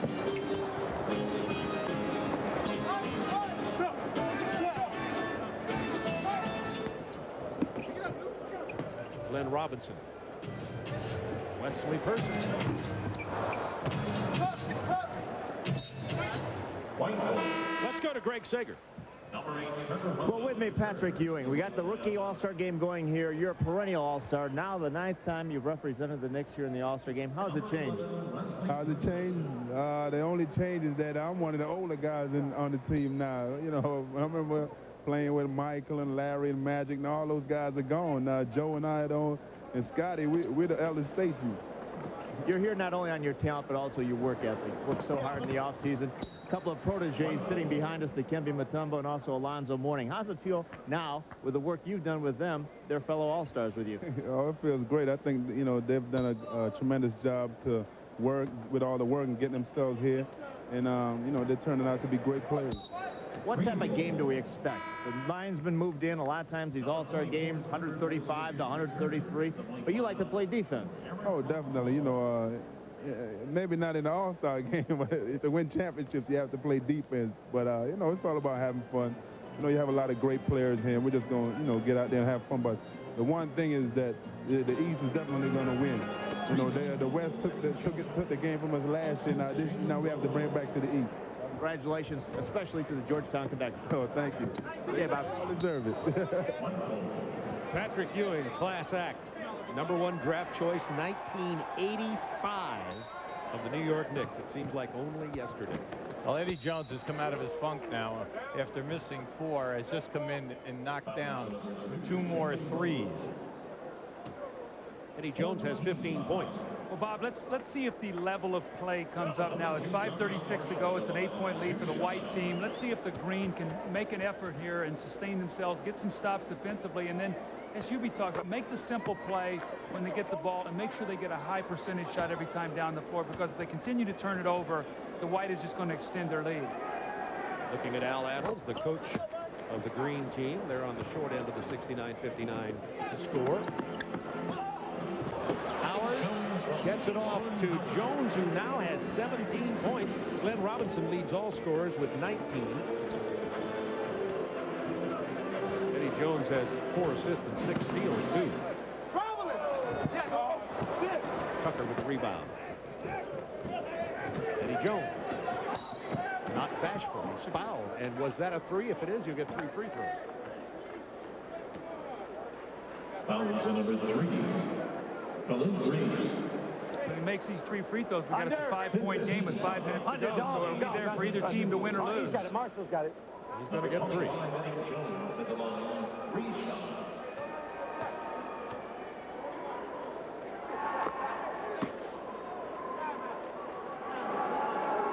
Eddie Jones, the 10th pick in the draft this year by the Lakers, out of Temple, where he was the 1994 Atlantic 10 Player of the Year. He'll have another free throw when we return. Right now, timeout on the floor from America, West Arena. Okay? Come on now. As one goes forth to unearth new treasures, one mustn't let primordial perspiration mess with one's style. Consider this discovery. Right guard, pure power, clear gel, antiperspirant. An astoundingly clear gel. Thus, it goes on clear without any flaky white stuff. After all, when it comes to protection, one shouldn't mess around. Right guard, clear gel. Anything less would be uncivilized. Last time we tried this, Teller didn't release himself on time. Not enough. motivation. So this time, we're going to try incredible new Diet Pepsi. It's like no Diet Cola ever. If Taylor doesn't hurry, he won't get that uncompromising cola taste. 3, 2, 1 calorie that tastes like a million. New Diet Pepsi. All the taste you're after. See? He just needs the proper incentive. Every morning I wake up, I practice. While other guys are still asleep, I practice. It's not just a game, it's an obsession. I couldn't stop even if I wanted to.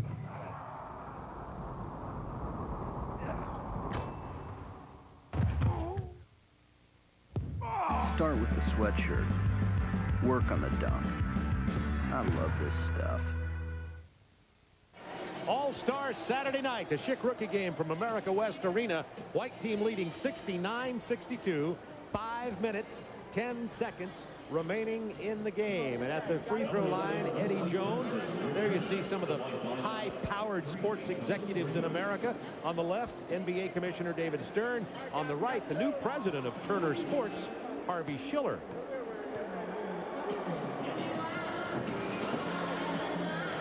Eddie Jones has hit 2 of his 3 free throw attempts. He was fouled in the act of attempting a triple. Well, he now has 19 points and 6 steals. At the other end, Robinson has 19 points and 4 rebounds. It's a 5-point game. Let's see who they go to out of this timeout. I would have to think they might try to get the ball to Glenn Robinson on the block against Michael Smith, or pump him out and let him play one-on-one. Glenn Robinson has it blocked. Anthony Tucker got it. Jalen Rose to Eddie Jones.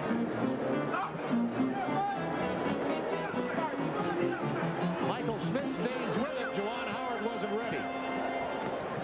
He almost put a hole in his chest with that pass. That was not a touch pass. No. Jalen Rose fouled by Wesley Person. That should be 2 shots, clear path to the basket. That's right, they called it. There's Wesley Person, his older brother Chuck, of course, playing for the Spurs. Wesley, the rookie out of Auburn. So you've got Barkley and 2 persons out of Auburn University in the NBA. Charles Barkley, by the way, will be joining us a little while later for our coverage of All-Star Saturday night. Wesley Person moved to the small forward position in the game right before the All-Star break, subbing for Danny Manning. Came in with over 20 points and an excellent all-around performance. There's Danny, or call me D. Terrible accident at practice to tear up his right knee. It was his left previously. It was his right, now it's his left. And he will miss the rest of this season. It's the anterior cruciate ligament, which of course is that very, very serious NBA or any athletic injury. And the 2 previous games, he came in over 30 in both contests. Well, Paul Westphal said he was his best player in the first half of the season, counting everybody else on the team. Daniel Marshall is fouled. 4:13 remaining. 69-66. White leading green. You know, you look at Daniel Marshall high in the draft, the upper part of the lottery, and you're talking about a guy who came out of UConn, you know, with an awful lot of accolades. Many teams wanted him. But, like Doug told you earlier, he's only playing 26 minutes a game, has only started 8 games. But he's struggling from the field, only shooting 37%.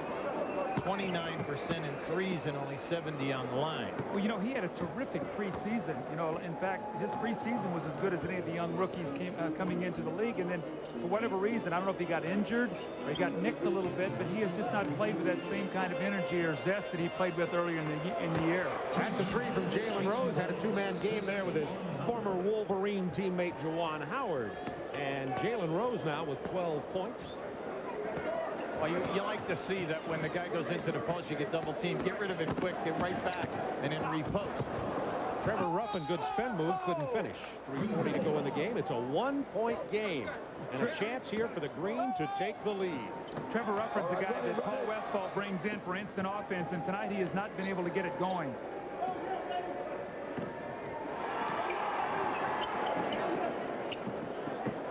Jalen Rose, a long 3 off the front edge, run down by Juwan Howard. The lob to Eddie Jones, who finger rolls it in. And Al Addle's bunch has come back here, and they've taken the lead 71-70. And Juwan Howard has 7 assists. I don't think that's in his resume. I don't think so. Robinson knocked down, or Daniel Marshall was, as Robinson missed. Here's Juwan Howard. Drops it off for Michael Smith. He was out of bounds. White ball. Well, one thing you do when you get off the playing surface, you can't stand and watch. You've got to make sure you get yourself back on the floor. And that time, Michael Smith got caught standing off the floor, and the ball came right to him. Trevor Ruffin penetrating again. It's knocked out of there. Right now, the white team in the last 3 minutes, everything is one-on-one. And the green team collapsing, trying to play defense and fight their way back and doing an excellent job. The big factor being the white team then is forcing shots. Get the matchup and then get ready to go back as we come down the stretch.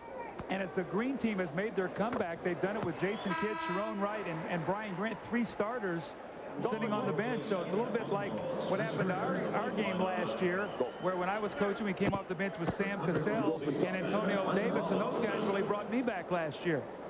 It's tied at 71, 2:49 remaining. As you look at Al Addles, coach of the green team, the white team has led by as many as 16 points. At one time, white was in front 59-43. We have 2 minutes and 49 seconds remaining in the second Schick rookie game. Coming up right after this, the AT&T long distance shootout, followed by the slam dunk competition. Jalen Rose missing. Marshall rebounding. 3-on-1. Bad move. You know what happened? He saw the defender, but he had the ball out in one hand. And you always tell guys, do not pass the ball with one hand, because you cannot pull it back. You do not have hands like Connie Hawkins, who's over there helping Cotton coach his team, or Dr. J, where the ball looks like a baseball. Right? That's a great call, QB. You see so many guys. Jalen Rose likes to do. He likes to pass with one hand off the dribble. The only guy I've seen do that in the league consistently and not turn it over very much is John Stockton. Eddie Jones open for the 3. Daniel Marshall gets the board.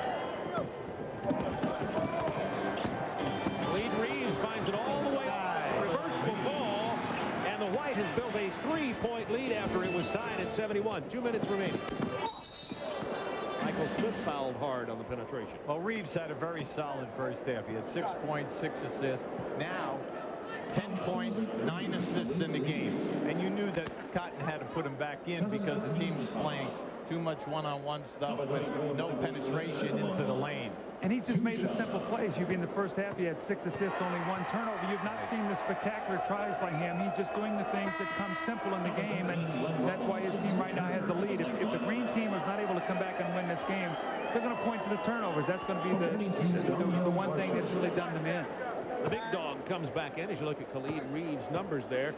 Glenn Robinson has 19 in the game. The leading scorer, however, in the game is Eddie Jones, who has 22. Al Adams got a pretty fair point guard sitting beside him, Tiny Archibald. He might want to put him in for the last couple minutes. Yeah, right.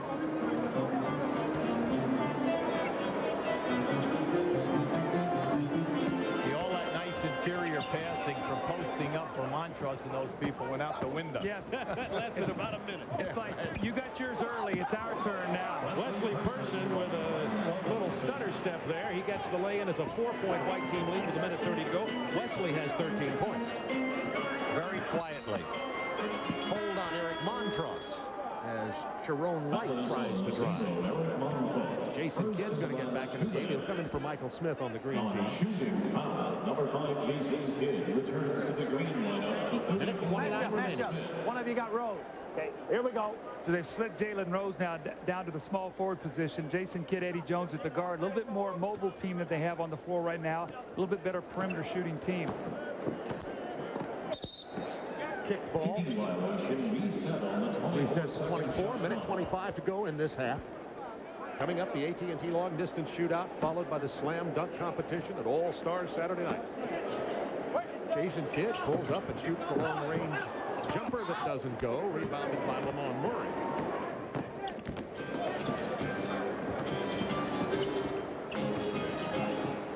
Murray. That's a 2. He stepped on the line. 78-72. White by 1:06, minute to go. Green looking for offense.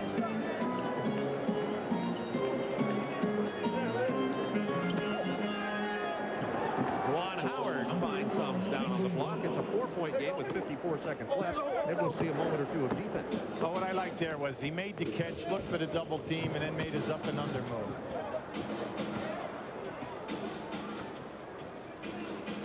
Wesley Person running some clock. 10 seconds on the shot clock.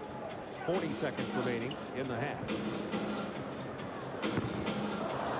Comes out of there, but the rebound goes to Lamont Murray. See, now Lamont Murray should have pulled that ball back out. He shouldn't take that shot either. Now you give the team a possession, you got the shot clock off. That's where you got to know time, score, and possession in the game. Jones for three. That's what happens. Now you give a team a 3, now it's a 1-point ball game. Now you foul, and you have to make 2 free throws, and a 3 ties it, or a 2 might beat you if you don't make your free throws. You got to foul. Jason Kidd nearly stole it, but he fouled Khalid Reeves, who will go to the free throw line. Reeves is a 69% free throw shooter on the season so far. Yeah, I want to bring out a point here right now. Everyone says, can Muggsy Bogues really, do it in this league? I want to give you a great stat. Everyone keeps talking about Jason Kidd being the point guard of the future. In this league, he is averaging 7.5 assists, but he's averaging over 3 turnovers. So it's less than 2.5 assists per turnover. Muggsy Bogues, for 6 straight years, has averaged over 5 assists for every turnover, and this year he's over 6 assists for a turnover. Never mind the defense and the creativity. So when guys think that point guards can come into this league and turn the ball over and come in with a limited amount of assists, they have no idea that they're really hurting their club. Tonight, Jason Kidd, 5 assists and 7 turnovers. Let's listen in on Al Attles. Whose stuff is this? Okay, here we go. Let's go. Come on, we gotta get this one. Now, hey, wait now. If we foul them and they score, timeout right away. Okay, here we go. Hey, Khalid's got it out right here. Khalid's got it out. All right? We're going to screen. Wesley, you're here. Set a good screen on Wesley. You can go either way. Then, Doug, you and Murray. Screen for each other. Dog, you come back to the basketball. Act like you're going to screen, come back to the ball, and get it in. They're going to foul you. We don't have to take a shot. Make sure we catch. We don't have to take a shot. Look, hey, and if we hit the 2 free throws, we don't give them a 3. All right? Yeah, no. Cotton, go on out there. You can go on out. Hey, fake like you're screening, go back to the ball. Lamont, fake like you're going, go away. Coaching. Cotton Fitzsimmons. All right, You have to remember, he only had an hour with them yesterday, okay? there was Wesley. That's nice. There's the foul. Smart. Pass the basketball and try not to stop the clock.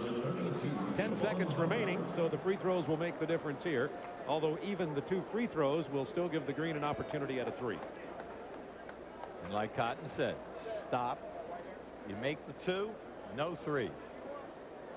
Khalid Reeves shooting under 70% at about 69% on the year. So if he makes both of these, it's a 3-point lead. You're going to need a 3. If he misses one, a 2-pointer. And he did. Now we'll tie the game. If he misses this one, a 2-pointer wins. So that one possession that I talked about with Lamont Murray is a big possession, Hubie, because you get 3 on the other end and you don't use any time.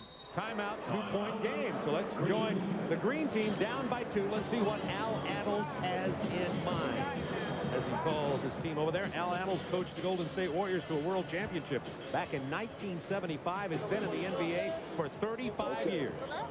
We're going to change the play. We're going to run 1 guard front. Jason has the ball. I want Eddie and I want Jalen down here. I want the 2 big men here. I want to go across, screen, bring this man down. We're going to have Jalen coming out one side. We're going to have Eddie coming out the other side. And we're going to open up the floor for Jason. All right, so you got 3 options. You got screen to the 3-point line, down screen, Jason in the middle of the floor. Let's go and do it. But watch the reverses. Look, like for instance, if they set it up for a 3 for Eddie Jones, switch out. You're talking all the time. On this side, out of bounds. They backpick a guy, get through. He should be able to stay with Jason Kidd. They're going to try to get the ball to Jason. He's going to try to penetrate past somebody. Let's make one play here and win. All right, let's go. One play and win. 79-77, Cotton Fitzsimmons' white team in front by 2. There's Jason Kidd, who'll be handling the ball. You heard Al Attles, who won that championship at Golden State. I thought I heard him say we're going to post up Clifford Ray and try to get a two-man game with Rick Barry going there, didn't you? Yeah, what he wants to do is once he gets it into Jason Kidd, he wants the baseline movement. But Cotton countered that in his huddle and said anybody that comes off a baseline screen, switch out and do not give a guy a 3. See the importance now. If Jason Kidd gets to the basket and gets fouled, this is where free throw shooting becomes very important. If you get fouled, you got to make both your free throws right now, and he's going to look to try to penetrate past Khalid Reed. Now there it was on the baseline, and they switched out. Finger roll goes and it's tied with 3.7 deal. Almost stolen. It'll belong to the white team with 2.1. Eddie Jones, who's had a plethora of steals already, almost had another there. He's got 6 steals up till now. The half-court shot doesn't fall. No $1 million for Khalid Reeves. And we're going to have overtime. Now, the overtime is exciting. First team to score 3 points will win. We'll be right back. Now, here's what... Honey, where's our Metamucil Smooth? This is about 10 cents cheaper a glass, and it's the same stuff. Doesn't say smooth. Doesn't look smooth. It's not even orange. Metamucil Smooth goes down easy. Watch it pour easily through this strainer. Ordinary fiber is too gritty, and the difference is only about 10 cents a glass. Oh, 10 of these to save $1. Metamucil Smooth. Why don't we splurge and get ourselves some Metamucil Smooth? Good taste, good value. Just because you can't read what your prescription says doesn't mean you shouldn't understand what it means. That's why Shoppers Drug Mart created the Health Watch Reminder. It tells you about potential drug conflicts, allergic reactions, and side effects. And it tells you something about the people who thought you should have this information. The Health Watch Reminder. Available with every prescription, only from Shoppers Drug Mart. It's everything you want in a drugstore.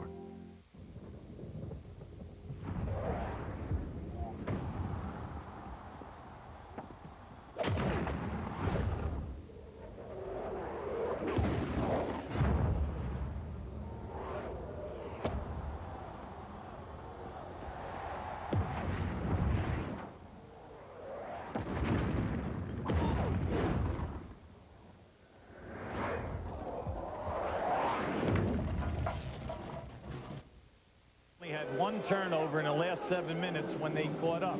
Previous to that, 19. And the white team comes away with it with Big Dog Robinson. Well, you're going to see him cover the three-pointer. Wesley Person and Glenn Robinson, they will not get a look at a 3. I like this overtime settlement. First to 3 wins, 10 on the shot clock. You're the same guy who likes that 2-point conversion. You got to make a decision in football, too, right? Coach Killer. That's right. No, Glenn Robinson inside. Oh, but that's 2. Remember, the first team to 3 wins, so the Green could hit a triple here and still win this. That was a great muscle move by Glenn, really. Jason Kidd took the 3 and missed it, and now any kind of basket will win it for the white. Look at Jason Kidd guarding Glenn Robinson now. Oh, nice pass. And that does it. Lamont Murray from Big Dog Robinson and Cotton Fitzsimmons group that had led by 16 points. Were tied and went into overtime and come back and score 5 quick points to win 83-79. Great game. Good job, Jay. I knew you'd make the one at the end. I knew it. Good job. Played well. You heard Cotton say, I knew it all the way. Good job. Alvin A. Good job. Good job. That was fun, wasn't it? That was fun. Cotton Fitzsimmons and Al Attles. Cotton's group gets the win, 83-79. We'll be back in just a moment for the Schick MVP of this game.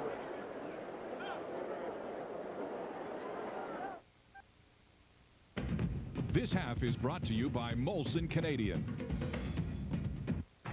Face it, shaving is a pain. It strips away the skin's moisture, leaving it hot, dry, and burning. But now there's proof you can take the heat out of shaving. Introducing Sensitive from Old Spice. It's the one with cooling sensates, an invigorating blast of real refreshment that cools skin scorched by shaving. Prove it to yourself. Try new Sensitive from Old Spice. It's more than a great scent. This is a cooling blast of real refreshment that takes the heat out of shaving. Just because you grew up, got a job, got married, and had a family, it doesn't mean you have to get one of those, you know. Introducing Odyssey. With 4 doors and an easy fold-away rear seat. It's not just a minivan. It's a Honda.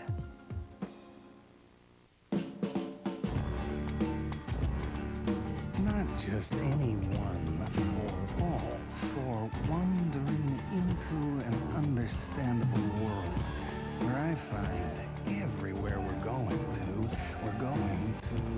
together. Why? Because I am.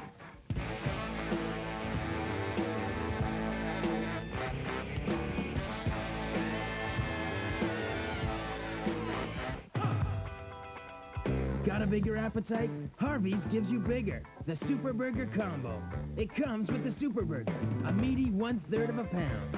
Charbroiled just right and topped the way you want. A large order of our golden fries and 16 fluid-ounce drink for just $4.99. No matter how big your appetite, Harvey's Super Burger Combo brings any appetite down to size. Well, almost any. When you want what you want, Harvey. Simmons Group gets the Al Attles Green team 83-79, and by a vote of the media here covering this game, the MVP of the second Schick rookie game is Eddie Jones. Morgan Morton, the president of Schick Shaving Products Group, presents the trophy. And Eddie Jones, who had 25 points, 6 steals, 4 assists, was 4 for 8 for field goals. And now let's go to Craig Sager. Well, Bob, hard to believe, 25 points, 6 steals in that short a period of time. No doubt about it, the MVP, Eddie Jones. Great job. Well, you know, I just wanted to come out here and, you know, just go out and perform, you know, best of my ability, and that's what I did. We talked to you at the draft. Rookies, obviously, a lot of times don't get an opportunity. You went to the Lakers. They were rebuilding. You suddenly have them with a record of 29-16, heading to the playoffs. You're in the right place at the right time. Yeah, I would think so. I think Jerry West is a great observer of talent, and he knew I could come in and just give a helping hand to the Lakers. What about the team now with the injury to Cedric Sabalas? Yeah, that puts me in a bad situation right now. I'm playing the 3 position right now, and I don't really like banging with those big bodies too often. What about the Lakers this season? Do you have a shot in the playoffs, do you think? I think we do. I think, you know, if everybody just take it up another level, I mean, every individual take it up another level, you know, we can continue our success. What about changing coaches? You go from Temple to Del Harris. That was a change, wasn't it? It's like a silent man and a madman. But they both are very good coaches, and they both were glad to have you. Hey, I hope so. Congratulations, Bob. Eddie Jones from Temple, now property of the Lakers, the MVP of the second Schick rookie game. This is All-Star Weekend. Not only All-Star Saturday night, the All-Star game tomorrow. We, of course, had our party program last night. And a celebration, the annual Stay in School was held today and was a huge hit. The big man playing the guitar there is the Sun star Wayman Tisdale with piano prodigy Sergio Salvatore. Boys to Men had the place rocking. 16,000 students were there. The mascot dunk contest was won by the Utah Jazz Bear, and this is called Bear Naked.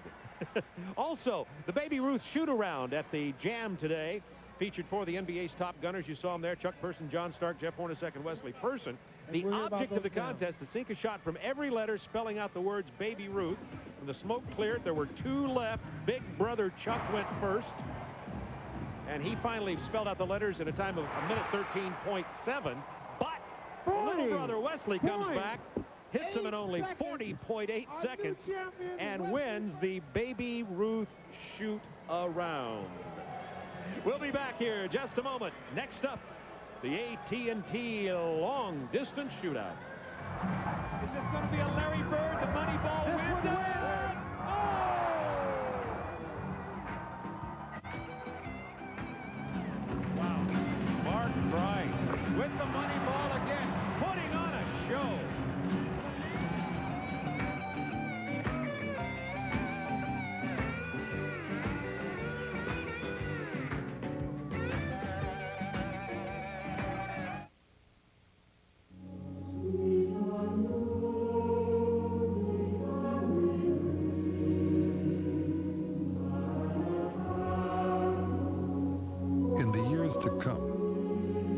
millions of people will be protected because of a significant innovation from Volvo. Volvo introduces the world's first side impact airbag. Drive safely. There are some things you can't put a price on. Fortunately, safety isn't one of them.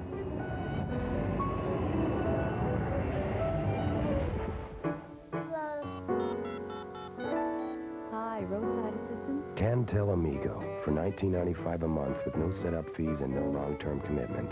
Because if you had to put a price on safety, this is it. Get an Amigo today and receive free evenings for a year.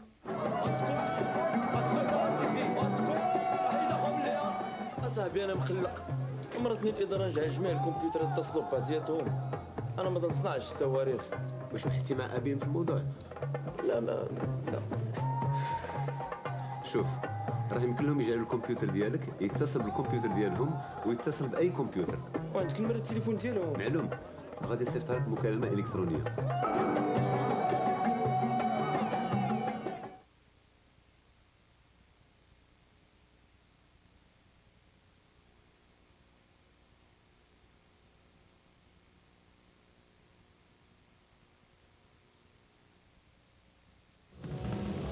Rap Films presents the extreme adventure that ski dreams are made of. Unreal Action Skiing.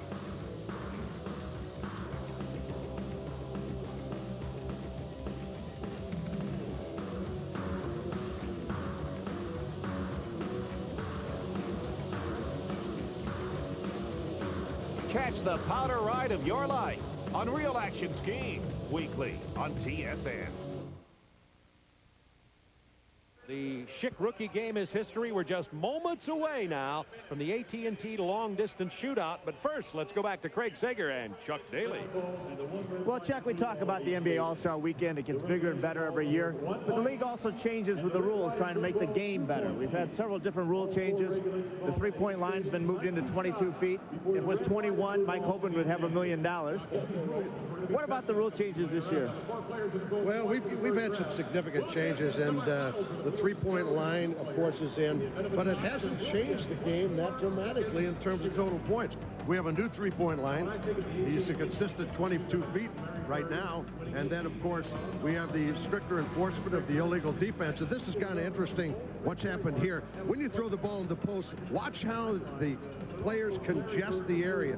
See the congestion. And what happened is the players, where they used to be at that black line, move into that white line, which allows for the defense to retreat and get there a little bit quicker. As you can see, it's changing, but it's made it very congested inside.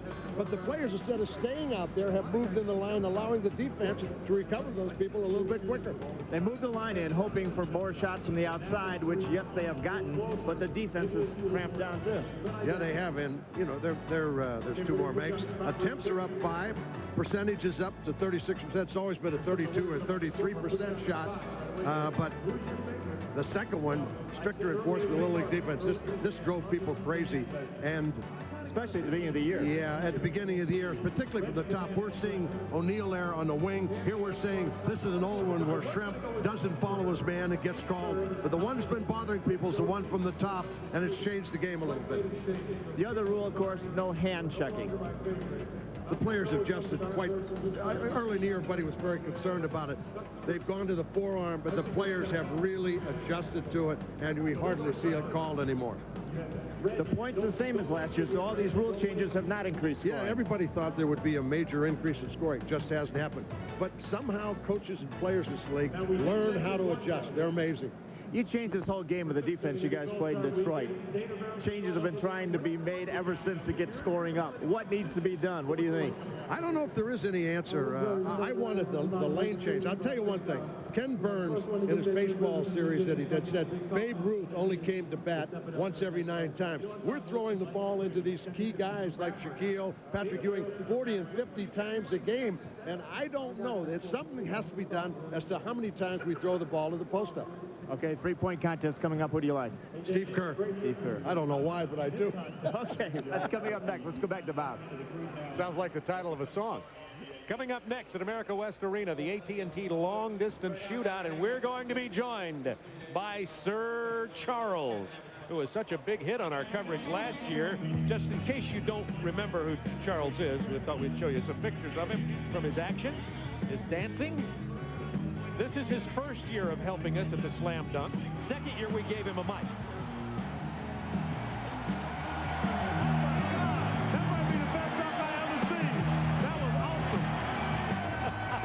And Charles Barkley is back with us table side again. I want to tell you what, I feel as though if any questions about basketball come up, I'm well covered with Charles and Doug and Hubie. Charles, I want to go right to you and get right to a news item first of all. Start at the top and work your way down.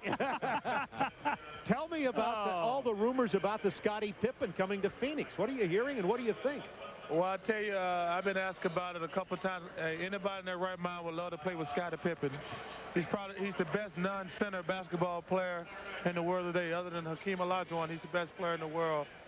I mean, if it happens, great. If it doesn't, I think we'll be fine. But I mean, if you have a chance to get Scottie Pippen, I mean, that's something you definitely got to think about. You think it might? What do you think? I think it'd be interesting to see what kind of deal that would take. I mean, obviously, he deserves a lot to come up. I mean, they think they gave up a lot to get me. He's better than me, so they had to give up a lot. Like you said a long time ago, nothing would surprise you. Who thought Philadelphia would ever trade Charles Barkley? Oh, they had no choice. I had to get out of there before they drove me crazy. See? I had to go. That's what Scotty's saying. Hey, Scotty, you know, especially if you're used to winning, it's definitely got to be frustrating for him this year. All right, we're coming back in just a moment with the AT&T long-distance shootout. We'll have it covered from every angle. Stay with us. We'll be right back. Rama. 9.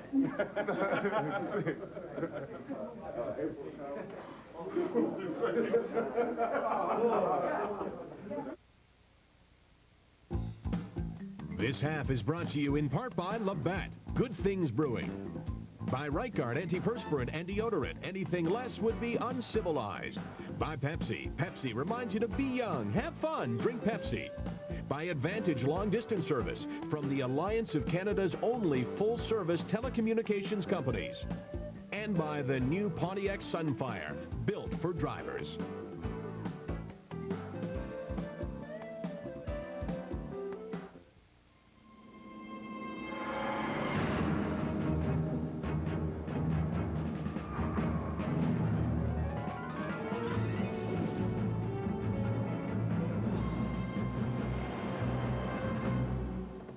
Sunfire design team arrives at work. Early, as usual. Morning, Morning, Ralph. Pontiac Sunfire. Built for drivers.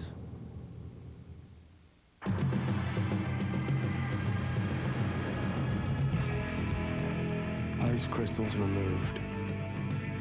Ice smoothness remains. A revolutionary way to brew beer. Discover Labatt Ice. Ice smooth, ice brewed, and the only one with a patent to prove it.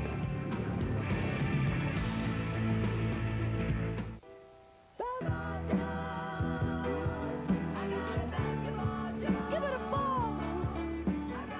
Watch me hook shot with my eyebrow. Yeah, I could dunk it with my nose. I'll go one-on-one against the world.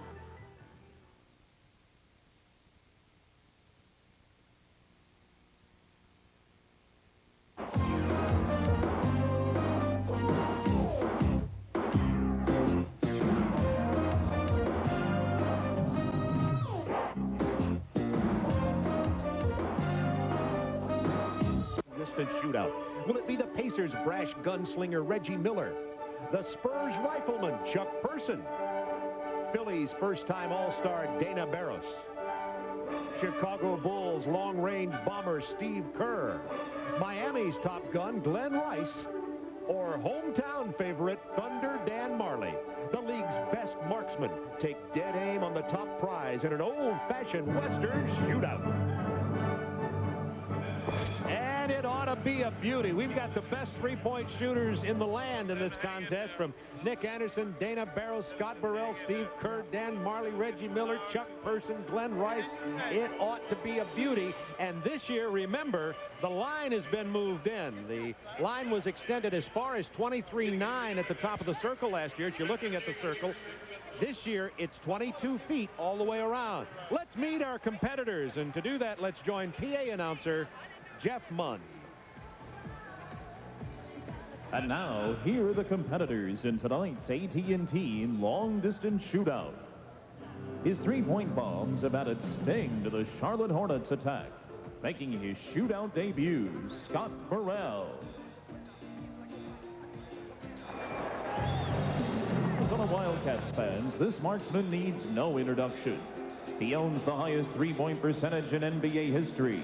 From the Chicago Bulls, Steve Kerr. He's shooting 40% from the three-point line. The runner-up in last year's competition from the Philadelphia 76ers, Dana Barrows.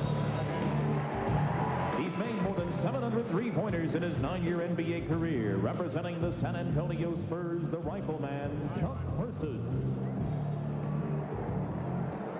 The Miami Heat's all-time leader in scoring and three-point shooting, making his second appearance in the long-distance shootout, Glenn Rice.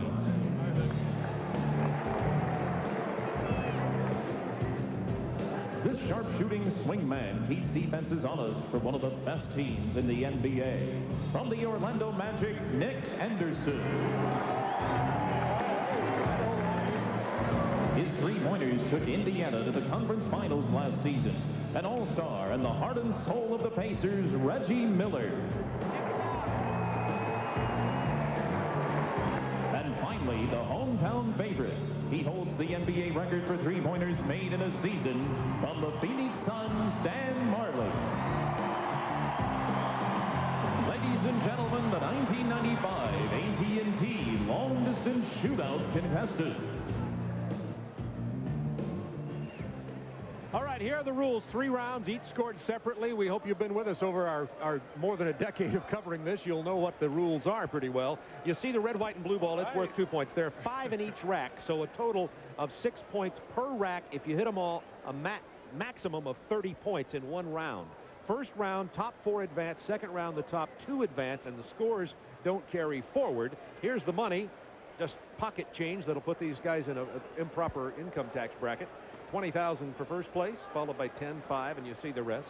And we are ready to get underway. The players drew for who will be performing when in the first round yesterday. And the draws are Steve Kerr and Nick Anderson to go first. And down on my left will be Steve Kerr when we come back to the court. You see the all-time leader. And on the right will be Nick Anderson, the Magic's, Orlando Magic all-time leading scorer. And so Hubie Brown will be following Steve Kerr and counting his number here.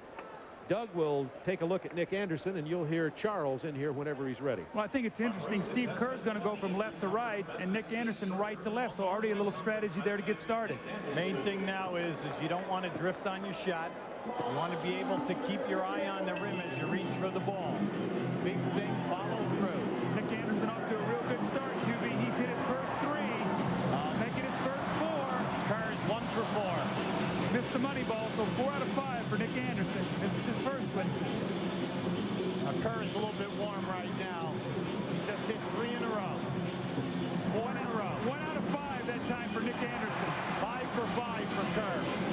Remember, he's the #1 shooter in the league at 50%. 5 for 5 for Nick Anderson in the last rack. When Steve Kerr misses, he's to the right of the rim. Nick Anderson getting a little flat on his shot, getting tired. He shoots the jump shot, only 1 out of 5 in that rack. Still has plenty of time. He has almost 15 seconds here. Looks like he's fatiguing QB. His shot has gotten very flat. Yeah, Steve Kerr has been long or long to the right. Missed his Nick Anderson made 1 of his last 10 shots. You can see definite fatigue also at this end with Steve Kerr. Looks like he was rushing a little more tonight. Unofficially, Kerr had 13 points and Anderson 12. That's unofficially. in the first round. Remember, this is not head-to-head competition. They shoot 2 at a time. There they are, Kerr with 13, Anderson 12. The top 4 of these 8 will advance, and Anderson missed 9 of his last 10 shots. Charles, one question. Do you feel like with the line closer that you see guys shooting more jump shots from this line than they did in the past competitions where they shot more set shots? Do you think that's going to be a factor? Well, I think the difference is the shorter distance make it easier to jump. And it's not a long shot, and I don't think you'll get fatigue as fast. But those two guys definitely seemed like they were rushing. Yes, they were. Our next 2 are going to be, as you're taking a look at Nick Anderson here, who missed 9 of his last 10, are going to be one young man who's really lighting it up from three-point range with Philadelphia this year, Dana Barros, and he'll be shooting at the same time as Scotty Burrell. And Hubie will be following Dana, who will be down on our left, I believe. Whatever the case is, he'll be following him. Yes, Dana Barros. And Doug with Scott Burrell, they have 60 seconds. Remember, the scores to beat are 13-12. The top 4 of these 8 competitors will advance to round 2. Now, Dana Barros was in the final last year versus Steve Price.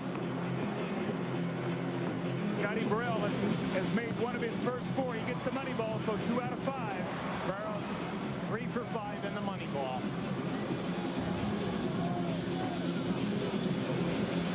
Barros 0 for 3, everything short. 2 for 5 with Scotty Burrell, and he got the money ball, so he got both money balls. He hit 2 of his first 3 from the top.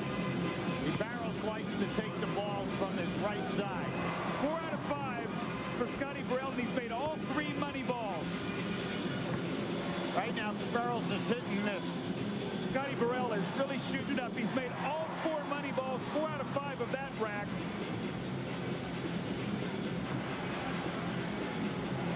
Barros needed that money ball. Made all 5 money balls. Scott Burrell, 3 out of 5 in the last rack. That was a terrific round for Scott Burrell. Barros has been short an awful lot tonight. That last 2 will count for Dana Barros, I believe. Let's get what their totals are. Remember, our first 2 competitors, Steve Kerr had 13 points. Nick Anderson had 12. This is not head-to-head, but it's going to be the top 4 of these 8 competitors will advance. Scotty Burrell hitting a barrage, getting 10 points from the red, white, and blue money ball with 19 points, and Barros with 9. So right now it's Burrell, Kerr, Anderson, and Barros in that order. When you see Scott Burrell from the top, he got into a nice rhythm. His shot looked good. His timing was good. You see him look down, get the ball out of the rack, get his eyes right back on the target. And the real key here, guys, was he made all 5 money balls. That gives you 10 points. That's a big jump. That gives you almost 5 extra shots. Now, Dana Barros struggled. He was usually short. And you're going to see an interesting thing. He's second in the league. He's shooting 49%. He was in the finals last year, and it's the old story. Tonight was not his night. He could never get into the one word we keep saying, the rhythm. And you know what, Hubie, when you start out cold, sometimes you start rushing to try to get it back, and it's when you really need to slow down. It's interesting to watch whether they take the ball across their chest or they run around the rack and just pick it up and keep their eye. Each guy, you know, has his own style. Next competitor, Chuck Person, will be on the left. It will follow him. Glenn Rice on the right. They'll have 60 seconds. Top 2 scores so far, Burrell 19 and Kerr 13. Now, Chuck basically is a standstill shooter. Glenn Rice also being very, very meticulous and methodic in his shot. Makes 2 of his first 5. Same with Persman. Drifting a little bit left here, Glenn Rice. This time a little bit right. His balance does not look good. He makes 1 of his first 4. The money ball, he does not get to 1 of his 5 in that rack. Now, Chuck right now looks like, yeah, he needs to hit like 3 in a row. That's what Glenn Rice has done. He's hit 4 in a row, Hubie, and 5 in a row, including the money ball. So on the top of the floor, he got himself in rhythm. I think Glenn Rice is going to have to pick up his pace a little bit, though. This is the deepest point for them to shoot at. Chuck Person just has not been able to get into the rhythm. Glenn Rice has got a terrific rhythm going right now. He's going to take it right down to the wire. The money ball does not go, but he had the best rhythm of all the shooters that I saw in the first 2-3 rounds there. Chuck Person hit that money ball just at the buzzer. It will count. We had one officially for 14 for Rice and 12 for, we're going to go 16 for Rice and 15 for Chuck Person. And that would put them up in the standings here. And Charles Barkley who's with us. Charles, as we take a look at the replays for the shooting here of Person and Rice, of course, Chuck Person, one of your former Auburn alums. I think what you saw there was these guys are definitely standard jump shooters. And this situation might be difficult for both of them because you do have to rush a shot. They're both standing jump shooting. They had to rush, and both of them look a little bit uncomfortable. You know, watch Chuck Person's left hand on the ball. Normally your left hand is flat. Look at his left hand. He gets a lot of left thumb into his shot, and therefore you have a tendency sometimes to be a little inconsistent. Now look at the left hand of Glenn Robinson. When his hand comes off the ball, you see very little left thumb into his shot, more of a right hand shot. That's where you get the classic release and the good rotation. At this level, it's the old story. It's style. It's style, and we see a lot of guys do things differently, but they have the athletic ability to excel. There you see Scott Burrell leads with 15 points as Person, 14 Rice, Kerr with 13, Dan Marley, Reggie Miller, our next two competitors. Bob, I really like for people to watch Reggie Miller here. When he shoots the ball, his right hand actually crosses over his left when he snaps. I've never seen a great shooter be able to do this, but watch his right hand cross his body in front of his left. Reggie's not even going to take his warm-up off here. Oh, air ball by Marley. 2 out of 5 for Reggie, and he got the money ball. Marley's only 1 for 5. Reggie's in a nice rhythm. Reggie gets both money balls, and he gets 3 out of 5 in that rack, and he's in a very smooth rhythm right now. Very effortless shot. Everything with Marley is herky-jerky. Nothing is smooth. Reggie gets the money ball, and 3 out of 5 in that rack also. Well, Marley caught that money ball. He needed that. See, he's all over. He's long, he's to the right, he's to the left. Reggie's got plenty of time here. He's in a nice rhythm. He's made 1 out of 3. Make that 2 out of 3, 3 out of 4. Here's the money ball. 3 out of 5 in the last rack. Marley missed all 5 and only made 8 points. But you can see, he was like a scattered shotgun today. Maybe too much coaching with Mike Hoban for the $1 million shot. I've always felt Marley was one of these real streaky guys. He has a tendency to get on, or he can get off. And when he gets off, it's hard for him to get back in rhythm. Well, you know, Doug, he only shoots it at 39%. He's 32nd in the league. You know, he's not, your definition of him was perfect. Where at the other end, Reggie Miller is 10th in the league. He always shoots over 40%. Dan Marley only 9. He will not advance. Reggie Miller with 17 probably will, as we take a look at Reggie Miller again. Listen, Reggie's doing the Larry Bird, keeping his sweatshirt, keeping the sweatsuit top on. That's what I said. He didn't even take his jersey off yet. I mean, just... Charles, why did you never enter this three-point competition? They wouldn't let me. That's the truth. You know what? That's the reason y'all got me over here, because I think it's a disgrace that I'm not in this contest. I mean, I'm shooting 30%. You can hit these. You remember what happened when Michael wanted to get into the three-point shooting, too? Oh, I don't mind. I mean, you know, I might get one of my hot streaks. I'm a streak shooter. The operative word there is might, Charles. And you see Dan Marley had some problems there. So here's who's going to advance. Burrell, Miller, Rice, and Person will advance. Kerr, Anderson, Barros, and local hometown favorite Dan Marley do not. We'll be back with round 2 right after this.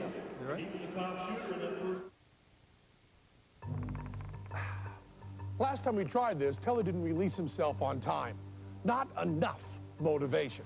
So this time we're going to try incredible new Diet Pepsi. It's like no Diet Cola ever.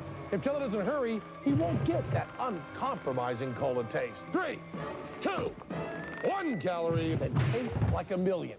New Diet Pepsi. All the taste you're after. See? He just needs the proper incentive.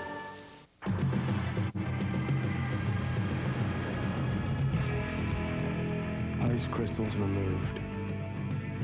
Ice smoothness remains. A revolutionary way to brew beer. Discover Labatt Ice. Ice smooth. Ice brewed. And the only one with a patent to prove it.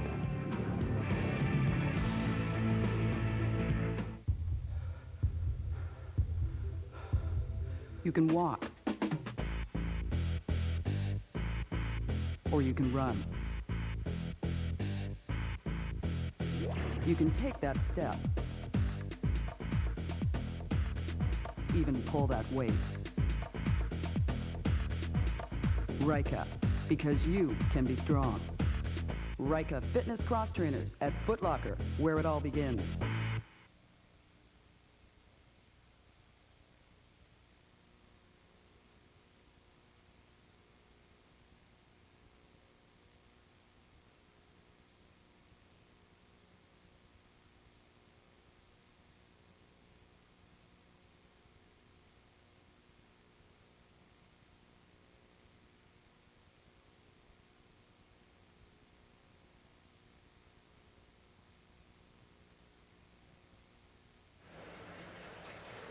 Back to the semifinals of the AT&T Long Distance Shootout. Our four who advanced from the group of 8 are Glenn Rice, Chuck Person, Reggie Miller, Scott Burrell, and they will shoot in that order from left to right. Rice, Person, Miller, and Burrell. The interesting thing to me is Scott Burrell only took 6 3-pointers all last year. This year, he has taken 149. Now, the first one will be Glenn Rice, and here's where Glenn got his big points. Look at the shorter 22 right at the top of the arc. Well, everyone likes that spot. You know, if you were going to shoot against Glenn Rice right now, you would take him to the top of the circle. No Bob. question about it. It's my favorite spot. Well, you know, interesting, I think also, too, is, you know, when you double team the post, many instances that first pass out is that top of the circle shot. That's where guys practice a lot. 1 year ago, the high for the first round was Dale Ellis at 20. Scott Burrell at 19. The guy who won it, Mark Price, he only had 15 in that first round, but came in with 21 and 24. So look out for Glenn Rice. Remember, 22 feet all the way around this year. I find it interesting that he lifts his head and and his shoulders go back on the release. Yeah, normally when you do that, the shot will fall short. That's right. Got the money ball.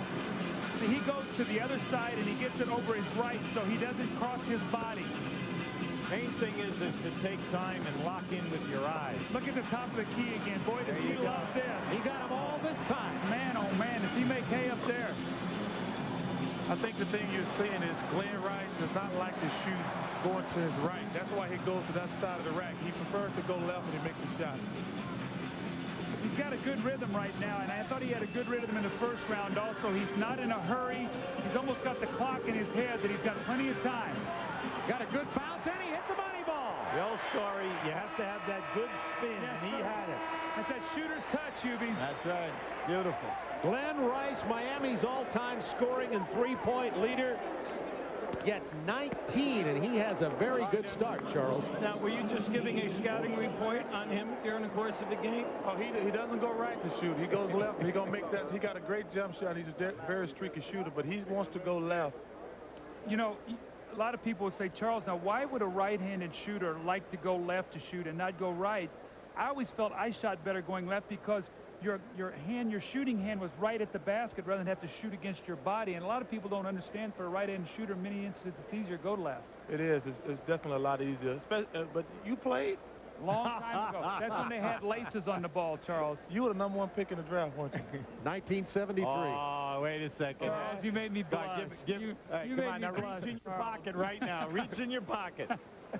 As you see, Glenn Rice with 19 points. He hit 4 money balls, and at one point, Glenn Rice hit 7 in a row. If you think that's good, Craig Hodges hit 19 in a row. That was one of the most spectacular things I'd ever seen in a playoff. That's right. I mean, in the competition. Chuck Person is up next, and you see he, too, did very well from up at the top and over in the corner when he finished. He's going to start where he only hit 2 balls in the first round. The thing to watch about Chuck, there is not a big elevation. It's basically a little hop.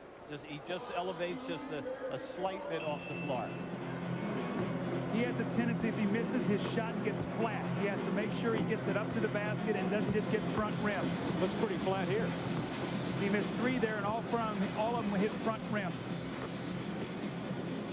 Look at his left hand. Look at his left hand and his left thumb. He sort of squirts his shot at the basket. Doug, it is effortless. Yes, it is. You know, it just like glides out of his hand. He's got great rotation on his shot. Nice rhythm. He's nice, smooth, nice follow through. His balance is good. Boy, they like it up the top. Those guys all They six. all do. Didn't Hot Rod Hundley have a looking down the barrel? Isn't that what he always says? There you go. Looking down the barrel. The rifleman, Chuck Person from Auburn, now playing for the San Antonio Spurs. Got the money ball. Say his three-point shooting could be a major factor for the San Antonio Spurs in the playoffs. If Dennis Rodman's a big one in the rebound. It's only 16 for Chuck Person. Our first shooter, Glenn Rice, had 19. Person now with 16. And the top two will advance. You see Scottie Pippen right in the back there of Chuck Person, along with some of the other All-Stars like Anthony Hardaway. Let's have a look at that hop you're talking about. You're going to see it. You know, there's very little elevation. It's basically a little bit of a hop. He likes to grab the ball, so he does not bring it across his chest. The other factor in this shootout is that when you get to the last station, you cannot drift on your shot. And that's what you got to try to do. Concentrate and elevate and then just shoot through with the good follow through. And normally as a right-hand shooter, your left foot is your pivot foot. And what you want to do is you want to step in and your right foot gets slightly ahead of your left, and you get your elevation and you get your power. Come on, now let's take care of the Auburn guy right now, Charles. Well, he's the second best player to ever come out of Auburn. That's what I heard. And he's now the best player in his family, though. For right now. You know, he lost the Baby Ruth shootout to his little brother this morning. Well, we had that rigged so a guy from Phoenix can win it. That doesn't surprise me. Glenn Rice with 19 and Chuck Person with 16. And next up is the man who never met a shot he didn't like, Reggie Miller. And his shot pretty good balance, except for that left wing over there. He had 17 points in the first round. Now this says a lot about guys where they like to shoot on the floor. Let's see if this trend continues, or maybe on the other side he picks it up this time.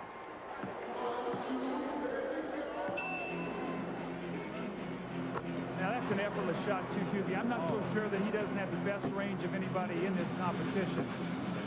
I just wish he would slow down a little bit. Yes, a little quick. Yes. That's a little bit better. See, that's where he gets his shot a lot, at that area on both sides of the floor. Missed both of the money balls. If he doesn't beat 16, he won't advance.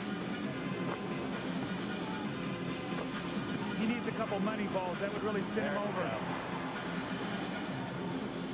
And there's that flick of the hand.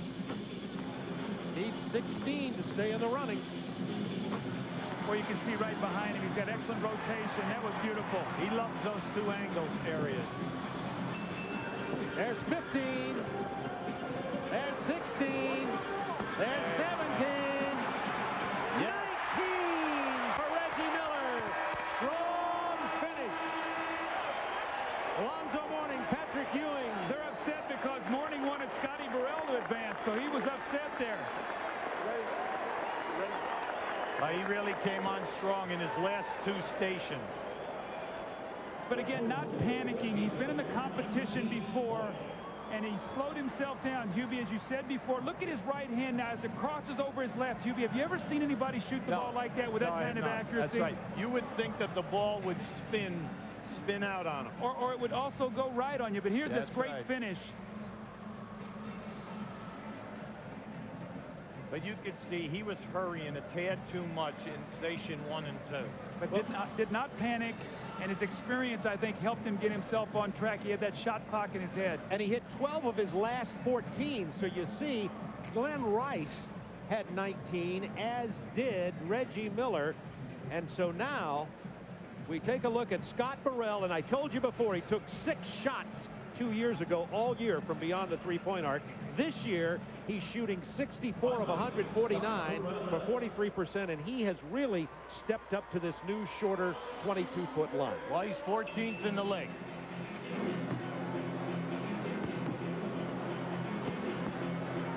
Scott Burrell off to a tough start. Shot's a little flat right now. You got to get it up. Yeah. He must slow down here right now. All right, now he's in a nice rhythm.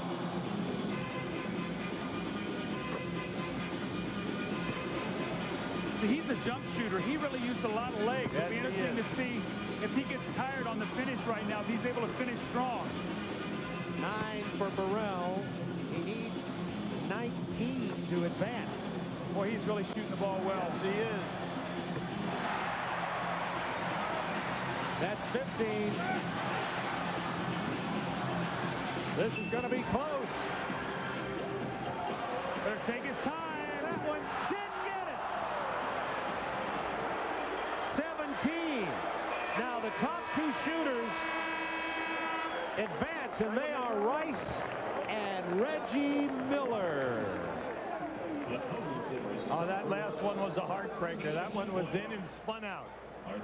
Charles, give us your thoughts on this here. Well, that was, hey, he knew he needed to make that last shot, I think, and that was a great effort, though. Say how close the competition is, though. His goes and Reggie's doesn't, and he advances and Reggie stays home. So that's how close it was. So the shootout for the 1995 AT&T Championship, Glenn Rice and Reggie Miller, when we come back.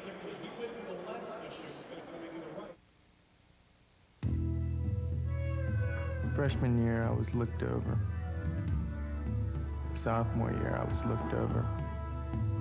They said I would never make it. They said I wasn't tall enough or strong enough. But I'm never, ever gonna give up. Start with the shirt. Work on the three. I love this stuff. As one goes forth to unearth new treasures, one mustn't let primordial perspiration mess with one's style. Consider this discovery. Right guard, pure power, clear gel, antiperspirant. An astoundingly clear gel. Thus, it goes on clear without any flaky white stuff. After all, when it comes to protection, one shouldn't mess around. Right guard, clear gel. Anything less would be uncivilized.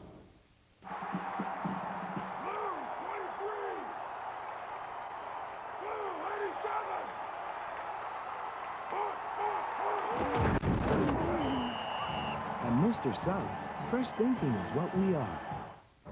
You can't always hear an exhaust problem. Even a hole this size in your exhaust system can seriously affect your car's performance. Come to Midas for a fast, free inspection of your exhaust. Trust your exhaust to Midas.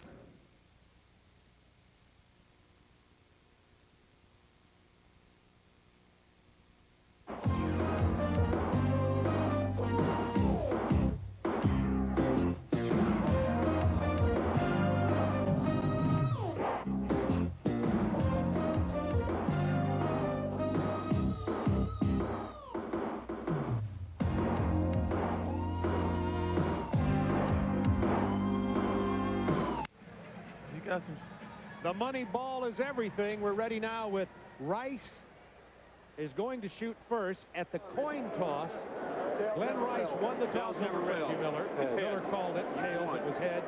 Rice won toss and will shoot first. Charles, any thoughts on shooting first or second in this last round? Well, it depends on how well you do. If you get off, seriously, if you get off to a good start, the guy's going to feel a little pressure if he's shooting second.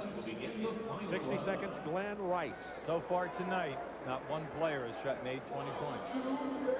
With a shorter line.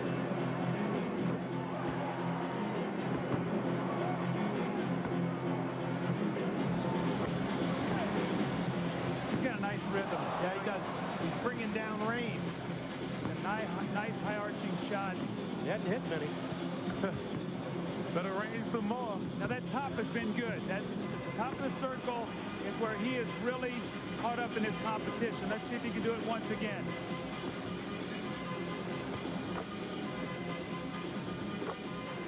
Needs this one. My goodness, 4 out of 5 and didn't even hit the rim on 4 of them.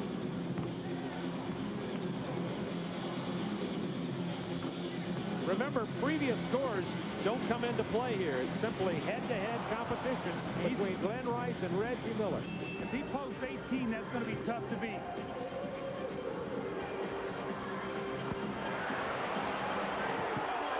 He gets 17. The all-time record is 25. with 19 in a row, as you had said before. Craig Hodges That's amazing. has the all-time record for most points made. Of course, this year there will be a new three-point champion because Mark Price, with his injury, couldn't come in to enter here. So let's take a look at Glenn Rice again. Well, this is his area where he's buried them all night long. It's the comfort zone.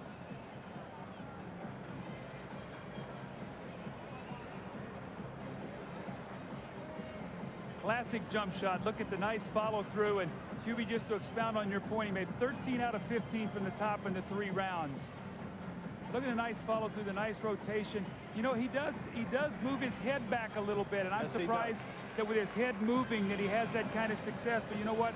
Again, it's what you get used to in Trump. I mean, the thousands upon thousands of shots that this man has shot in his career. This year, he's 8th in the league at 46%, so you know he drills them. Here we go. Reggie Miller has to beat 17 to be the 1995 AT&T Long Distance Shootout champion. Let's see if Reggie can give us one of those Game 5 performances in New York that we saw. Good start. Reggie doesn't look like he's on balance in that corner. He looks like that last shot he's taking, he's moving before he gets it off. Definitely drifting, Doug.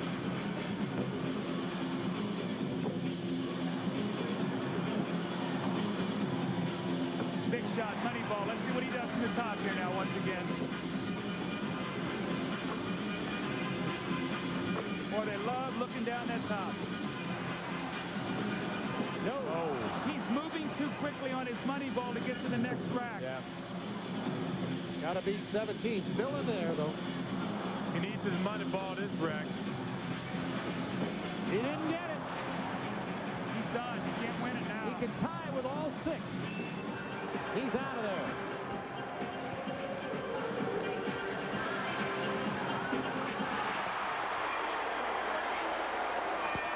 Reggie Miller is not able to catch Chuck Person, and we have a new AT&T Long Distance champion. Glenn Rice is our new Long Distance Shootout champion with 17 points. Glenn Rice.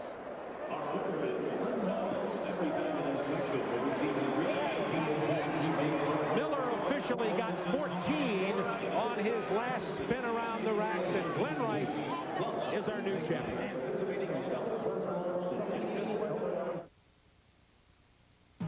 McCain goes Nashville. Opryland, USA, step the McCain way. Your family could win one of 20 trips for 4 to Opryland, USA for great music, great times, showboat entertainment, and gracious Southern hospitality. Winners fly on American Airlines, courtesy of McCain frozen potato products and refreshing concentrated juices and punch.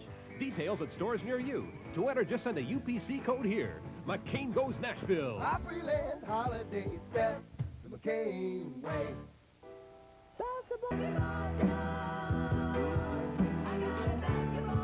Give it a ball.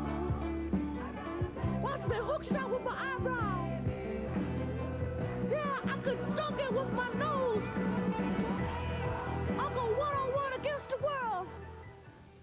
Hi, I'm Joel, and this is my beer commercial. Now, we can't actually drink draft on TV, but we can hold it, and we can add music, color, and some people having a great time. Cue the announcer. Okay, Joel. Labatt Genuine Draft goes down easy because it's real draft. Okay, that's it. Music, please. Keep dancing, keep dancing. Can I open this draft now? Now, to each man who shaves, there's an edge all his own. Only Edge Gel has 7 custom formulas, from extra moisturizing to sensitive skin, for a close, comfortable shave. Ultimate closeness, ultimate comfort. That's the Edge. Observation number 3. You've got this bunch of lads engulfed in a huddle. And in the middle sits a ball seeking shelter. You gotta feel for the little guy. He's all alone. Canada tackles Scotland. TSN, Sunday. Keep up to speed. For all the exhilarating racing highlights and results, watch Speed Week each week right here on Real TV. TSN. We have a new champion in the AT&T long distance shootout just concluded here from America West Arena. Miami's all-time scoring and three-point leader wins it, Glenn Rice. He beat Reggie Miller in the championship round.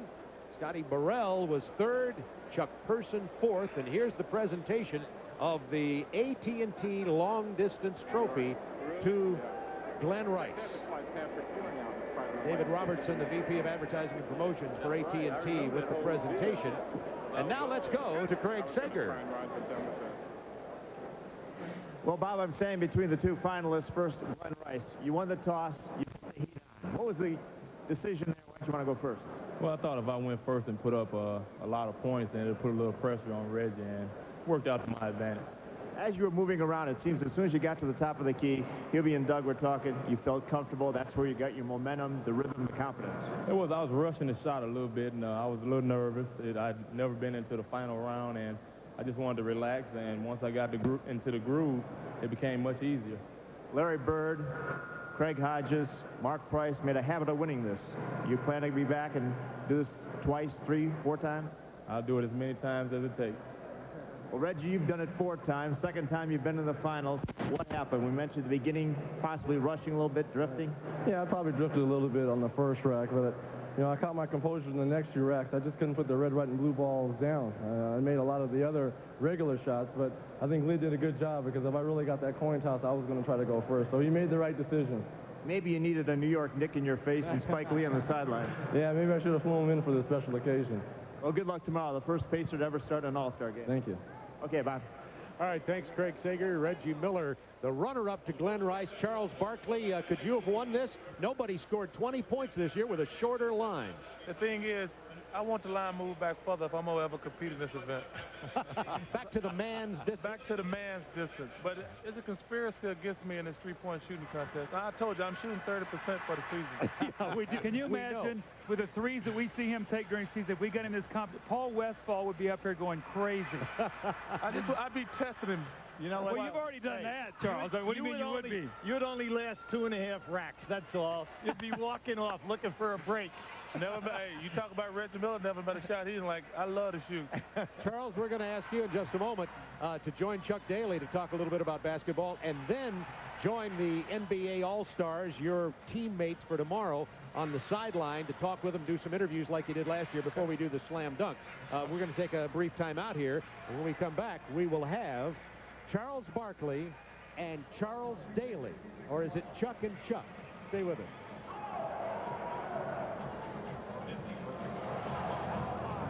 That's the cherry on the side. Now we got some creativity here now. I'm not believing this. Blind, here comes Ceballos. Yeah!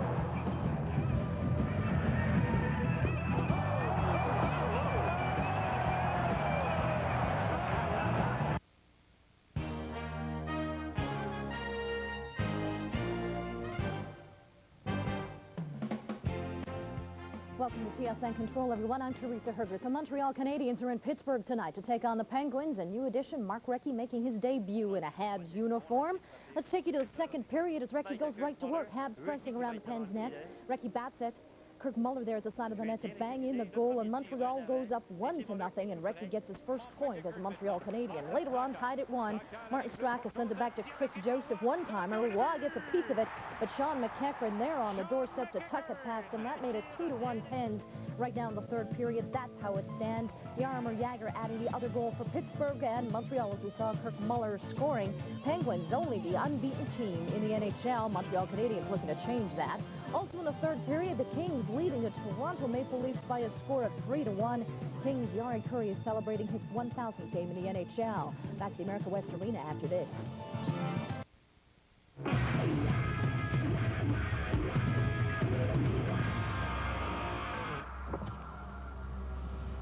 This is a message directed at the people responsible for the drive-in theater, the drive-through hamburger stand, and the drive-up bank machine. Please, keep up the good work. Pontiac Sunfire. Built for drivers. Last time we tried this, Teller didn't release himself on time. Not enough motivation. So this time, we're going to try incredible new Diet Pepsi. It's like no Diet Cola ever. If Teller doesn't hurry, he won't get that uncompromising cola taste. 3, 2, 1 calorie that tastes like a million. New Diet Pepsi. All the taste you're after. See? He just needs the proper incentive. Hey, what is this I hear about the Pippen trade? I hear you're going with Pippen to Chicago. Is there any truth to that? I hope not. If he comes here, I want to be here. You know, it's just one of the rumors going around, and anybody would want to play with Scottie Pippen. Other than Hakeem Olajuwon, he's the best player in the world. That would be great. You know, I don't know if you guys can win it without Manning. Well, I disagree with that. I think we got a good chance. I think if Wayman plays well, I think we're just as good as we were last year. But with the addition of Elliott, Wesley Person, and if Wayman plays well, I think we'll be fine. But the real key is your health, right? Well, I think I feel good right now, and God will bless me for the rest of the season. You know, you're playing much smarter. You're not taking any chances with your body. I mean, you really are. I mean, I'm not as good as I used to be. I want to take chances. None of us are, you know. I just can't run as fast and jump as high. I mean, I really do want to take chances. I just can't do it. You know, the most oft question I get around the country is, what would happen if Dream Team 1 plays 2? I know the answer, but I want to hear you say it on national television. You know what? They had a lot of really good players, but they didn't have any great players. All right, Charles, thank you. Good luck the rest of the season. And Robert, back to you. Thanks, Chuck and Chuck. And Charles Barkley will be joining his compatriots on the All-Star team who will be on the sideline to watch the slam dunk competition, which is coming up next from America West Arena in Phoenix, Arizona.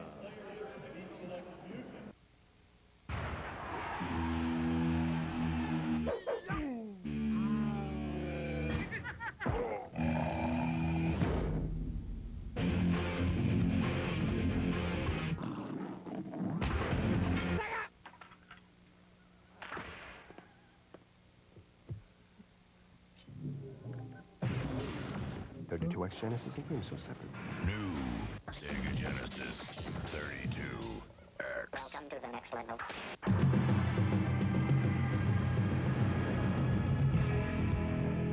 Ice crystals removed. Ice smoothness remains. A revolutionary way to brew beer. Discover Labatt Ice. Ice smooth. Ice brewed. And the only one with a patent to prove it.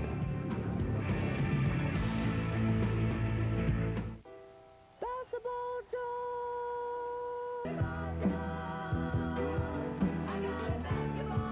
Give it a ball. Watch me hook shot with my eyebrow. Yeah, I could dunk it with my nose. I'll go one-on-one against the world.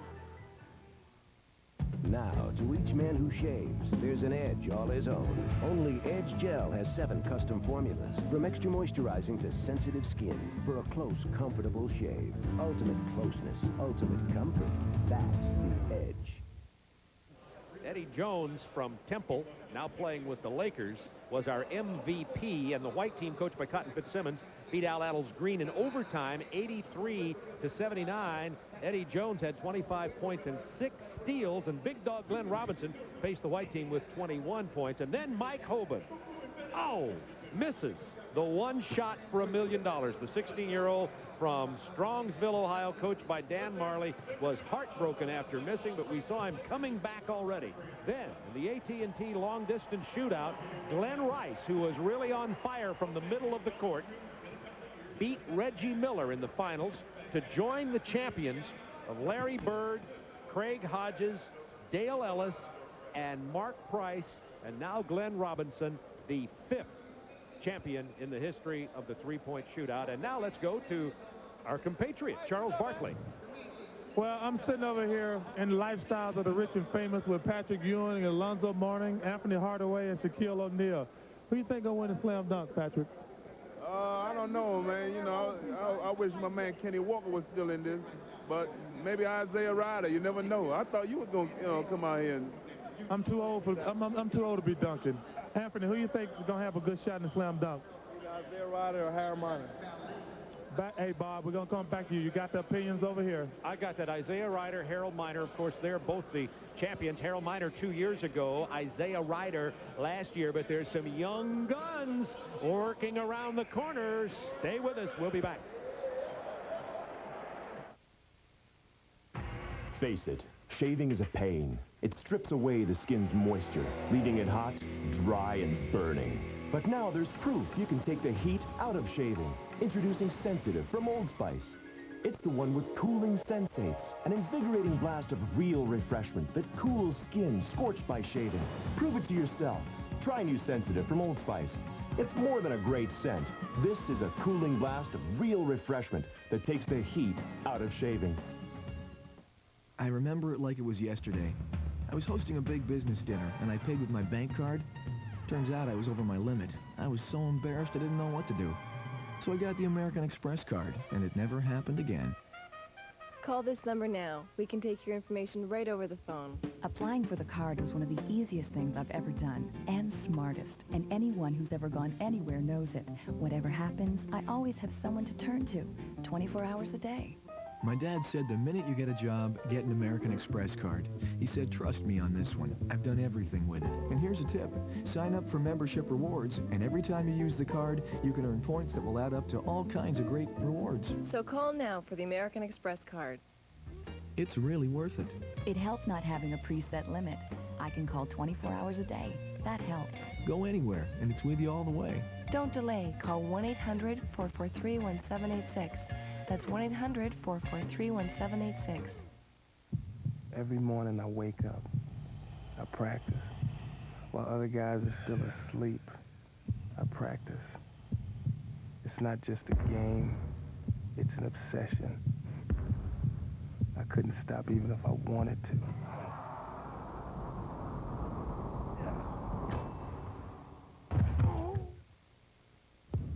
Start with the sweatshirt. Work on the dunk. I love this stuff.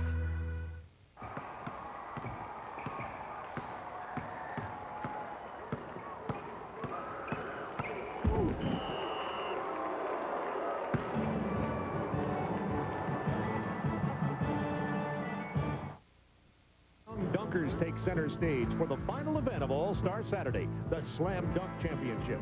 This talented quartet will battle for the crown along with the last two titleists, 93 winner Harold Miner and the defending champion, high-flying Isaiah Ryder. Ghost riders in, ghost riders in the sky.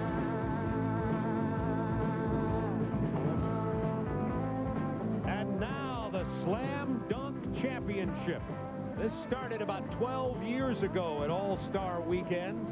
We're going to meet this year's competitors now. And we join our public address announcer, Jeff Munn, to introduce the 6 competitors. And now, here are the competitors in the 1995 NBA Slam Dunk Championship. When this rookie gets near the basket, look out below. From the Utah Jazz, Jamie Watson. Rumor has it this young forward can dunk from the free throw line. Tonight he'll have his chance. From the Los Angeles Lakers, Antonio Harvey. This rookie's nickname is the Rocket. He was one of the nation's best dunkers as a college senior last year. From the Dallas Mavericks, Tony Dumas. He started his career right here in Phoenix. Now he's rattling rims in the city of brotherly love. From the Philadelphia 76ers, Tim Perry. He won the NBA Slam Dunk Championship as a rookie. Now he's trying to become only the 3rd player ever to win it twice. From the Miami Heat, Harold Miner. And finally, the defending champion from the Minnesota Timberwolves. He dunked through his legs to win the title last year. Going for back-to-back championships, Isaiah Ryder. Ladies and gentlemen, the participants in the 1995 NBA Slam Dunk Championship. And they will be judged by the greats. There's Julius Erving, Mo Lucas, Connie Hawkins, Lou Hudson, and George Gervin, our judges for tonight. And that's a tough group of judges. Here are the rules.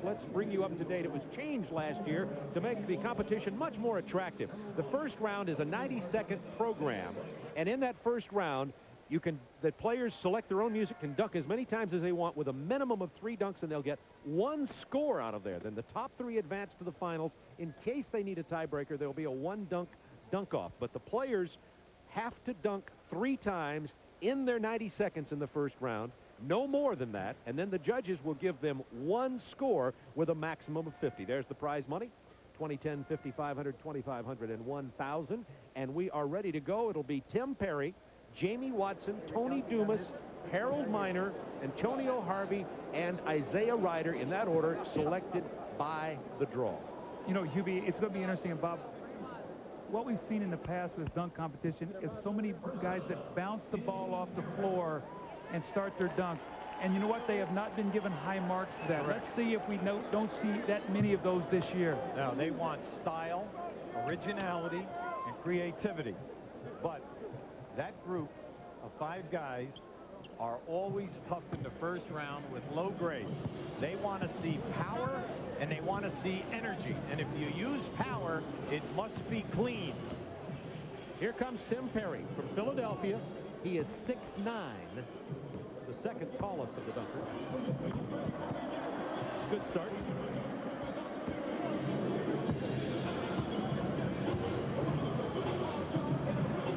Remember, he has 90 seconds. It's like a skating program. He gets 3 dunks, but then will get 1 score on his overall program. Power. You know what he's got to do, though? He's got to bring some charisma. He's got to bring some energy. As Hubie said, he's exploding, but his body language is very quiet right now. You got to bring some charisma to this. You got to get the crowd excited for you. And this is the guy who's played in Phoenix before. They want to get behind him. Now, they are allowed to bring their own music.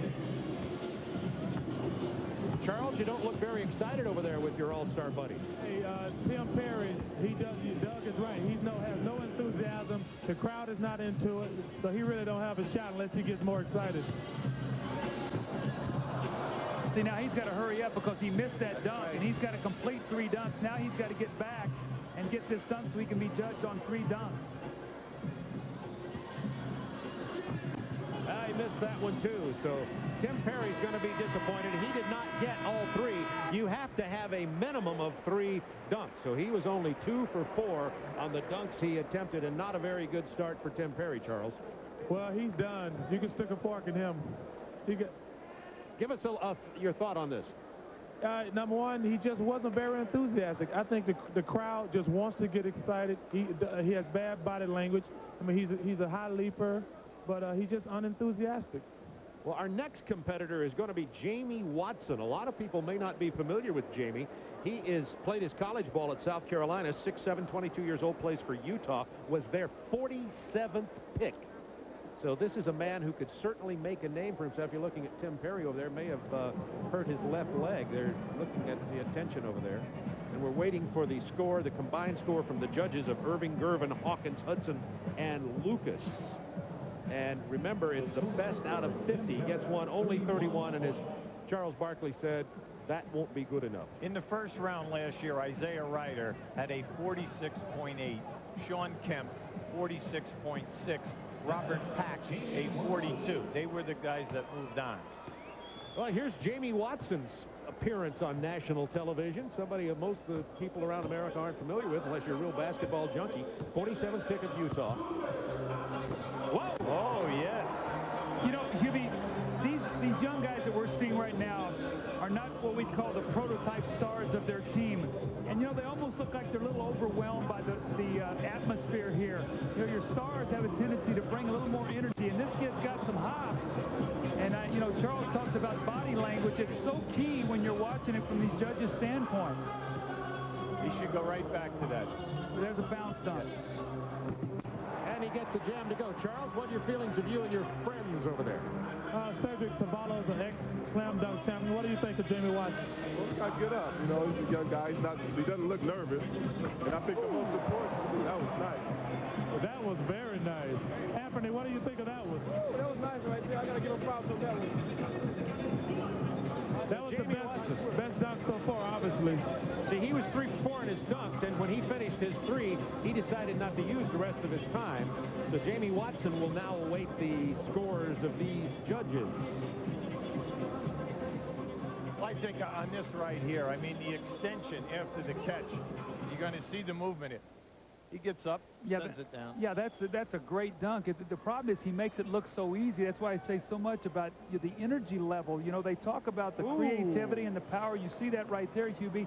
But one of the things that they talk about is the energy. And, you know, I think what you're going to see the difference in some of these dunkers, I expect Tony Dumas to show a little bit more energy. He's a little bit more of an upbeat kid. And I think Ryder, you know he's going to bring energy, and Harold Miner. That, to me, is what's going to separate these young guys as they start in this competition in this first round. Tony Dumas will be next. Watson gets 40.4. Remember, the top 3 of these 6 will advance. So Perry with 31, Watson with 40.4. And next up is Tony Dumas. Tony is 6'6". He's 22 years old, played his college ball at University of Missouri, Kansas City, 9th pick of Dallas in ~94, and he has been practicing on a dunk. Matter of fact, he's kept it secret. He only told me. That told you too? Twister. Yeah, Bob. I mean, you know. At the Final Four, he was one of the 8 players invited. He's a 6'9" high jumper. And Charles looks like some good body language coming here. He's got some energy getting already. everybody excited. Missed the first one. He got a good bounce though all the way out to half court. Remember, you got to get 3 dunks down. It doesn't hurt anything if you miss. It's a total score of your performance in 90 seconds. You better get going. He's got to complete 3 dunks in 49 seconds here. If he misses this one, he's in real trouble. He's in trouble now. I think he hurt his right knee. He was holding the knee brace before he went, and I think he's got a pull on that knee. Oh, he's going to try it again. He was pulling the brace up. You see just a little bit of a limp here. I thought he was coming down to talk to you, Charles. Excuse me? I thought he was coming down to talk with you. He might as well. So young Tony Dumas is 0 for 3 as you look at Shaquille O'Neal and Anthony Hardaway and the All-Stars getting ready to play tomorrow. And Tony says, well, it was a good idea. I never did see the Texas Blue. That's our first shutout, I think.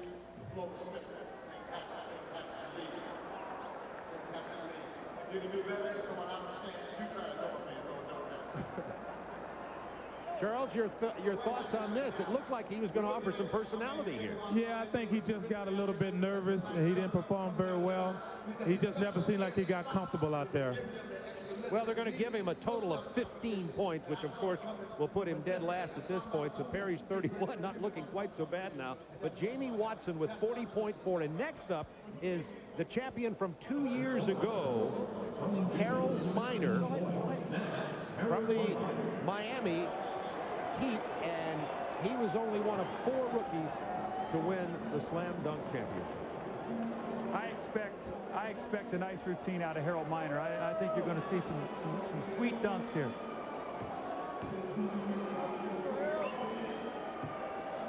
Harold Miner at 6'5".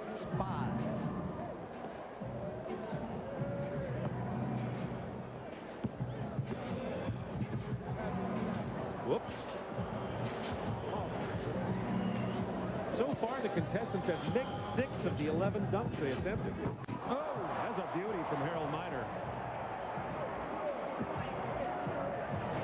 He's trying to cuff the ball here for a dunk, and it looks like it's slipping out of his hands. He might not be able to do the dunk he'd like to do.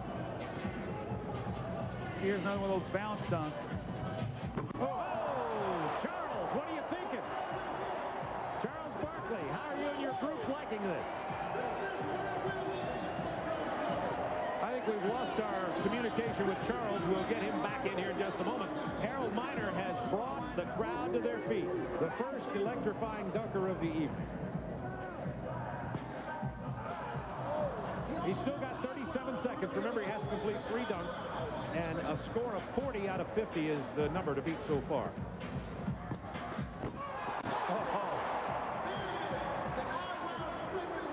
tell you what, he getting these guys excited. This guy jumps with awesome power. He plays to the crowd. That's an advantage for him and J.R. Riley. They're the guys who play to the crowd better than anybody, so they definitely have an advantage. Oh, yes. There's that cup dunk he wanted to do. So Harold Miner, in our view so far, correct me if I'm wrong, Charles, is the leading contender as of now. Do you agree? The crowd thinks so.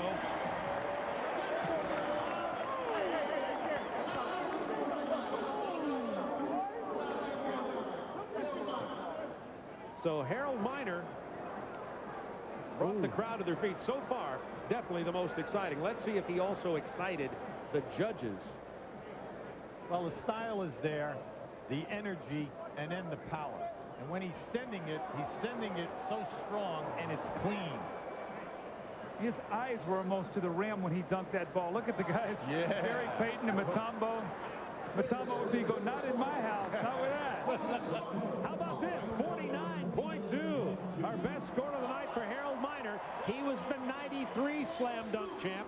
Now, up next will be Antonio Harvey, and he's the tallest of the dunkers. Antonio Harvey, whose father and brother, by the way, played in the NFL, is 6'11". The highest score in last year's competition was in the finals when Ryder had a 49. So that's higher than any score last year. Here's Antonio Harvey. Well, let's face it, that was impressive. This kid, guy's got some energy. Oh, He can explode. Getting some cheering on from his teammate Cedric Ceballos. That was a quick hop off the floor. He was undrafted, by the way. Played college ball at SIU and at Pfeiffer in North Carolina. Oh, yes. You know who he reminds me of a little bit as he's dunking here? Larry Nance. Yeah, and you know, he caught his forearm on the rim, and it definitely stung him. You can see he's conscious about his forearm, his right forearm. It's all right. I thought he was going to dunk that one with his head. That's all right. He has plenty of time here, though, to recover. See, that's where a guy like Julius Erving had such an advantage because his hands were so big. He moved the ball all around and dunked it. And so he's doing all these things in the air. And these guys aren't able to palm the ball. Harvey calling for attention from the crowd now. Moving the camera out of the way. You better get in. Need three. That's right. If he misses this one, he'll take himself right out. That's absolutely right. This better go down. Oh, it didn't. And he only has 4.2 seconds. He better dunk one. He doesn't know the rule. He better get one down. He's not going to get it down. Only 2 dunks. Shaquille O'Neal is stunned. Shaquille O'Neal leads the NBA in number of dunks. We should get Shaquille in this competition one of these years. Antonio Harvey brought the crowd to its feet, but then here's the beauty that he made. You remember, he's 6'11". He just loses track where he's at. Oh, that might have really done nicely for him. He got 35.2 anyway, even though he hit only 2 of his dunks. And now, the defending champion will be next. Isaiah Ryder, and the top 3 advance. So right now, it's Miner, Watson, and Harvey. So Isaiah Ryder has to beat a 35.2 in order to advance to the final. You know, it's a little bit like a point guard. You cannot lose sight of the clock. And you have to understand that 3 must go down. That's right. You got to know what you need. That's right. Isaiah Ryder, who predicted at the draft last year he was going to win, he's already hopping. Oh, nice try. He's staying active. This guy's body is alive. I mean, this guy's got a live body. He's going to try it again. That was a good one. Off the bounce. The defending champion, only Michael Jordan ever won the slam dunk competition back-to-back. Dominique won it twice, but not back-to-back. Remember, he's got that between. Here's another bounce dunk. See, I think this is going to hurt him. I think he needs to go to that corner and do that between-the-leg dunk he did last year. 47, 45 seconds, and the clock ticking down. Remember, he's got to get off 3 dunks to really have a good chance here. He's only hit 1 so far. He's got to get 2 down right now. He's in big trouble here. Everything's off the bounce, Hubie. This really surprises me that he's doing this. He's going to run out of time here if he's not careful. 23 seconds.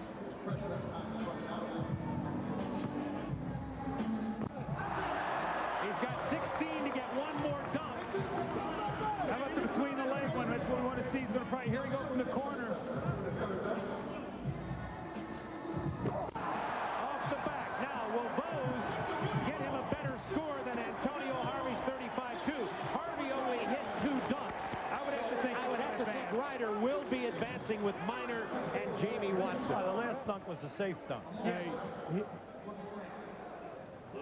I think he tried to save his best, you know, maybe for the finals, hoping he'd get in. But, you know, everything was on the bounce here, Hubie. He must have tried about 5 or 6 of these. And he gets that one really on the way down. That's not a spectacular dunk. The timing was great, but...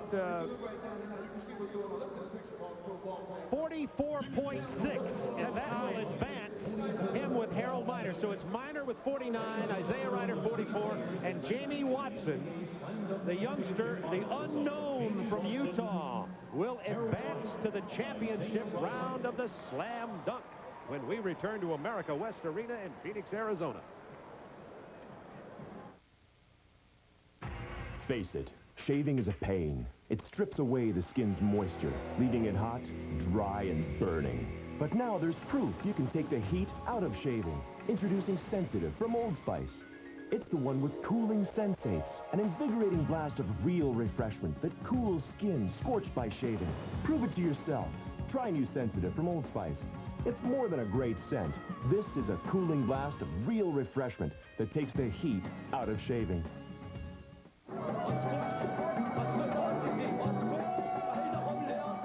صاحبي انا مخلق مرتني الاداره نرجع جميع الكمبيوتر اتصلوا ببعضياتهم انا ما نصنعش الصواريخ.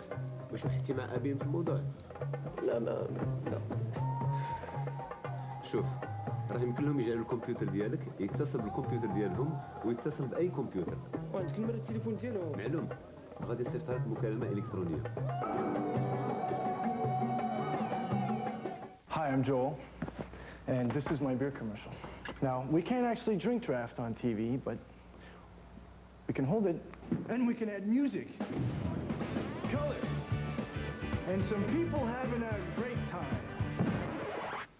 Cue the announcer. Okay, Joel, Labatt Genuine Draft goes down easy because it's real draft. Okay, that's it. Music, please. Keep dancing, keep dancing. Can I open this draft now? There are some things you can't put a price on. Fortunately, safety isn't one of them.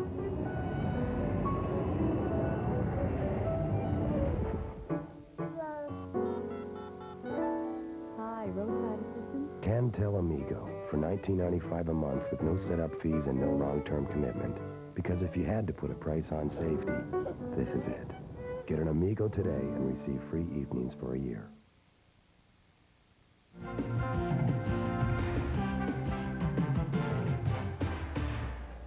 Welcome back to Phoenix, Arizona. All-Star Saturday night. We're in the championship round of the Slam Dunk competition here in 1995. We have 3 finalists, Jamie Watson, Isaiah Ryder, and Harold Minor, and they will go in that order from left to right. Jamie Watson, Isaiah Ryder, Harold Minor. Charles, you're thinking about this young man here, relatively unknown, Jamie Watson. You know, he is unknown, but he's a very good player. I had the pleasure of playing the Jazz a couple of times this year, and he can jump out the building. But I think the first round was somewhat disappointing, and I think Harold Minor and Isaiah Ryder got something better in store in the second round. They just wanted to get past the first round. Now they're coming down on your end of the floor, just across the court from where Charles Barkley is sitting with tomorrow's All-Star Game competitors. Oh, yeah. Oh. How about it? That was pretty good. I don't think the crowd will wait for them last 2 guys, though. He's going to have to do something spectacular to win this thing.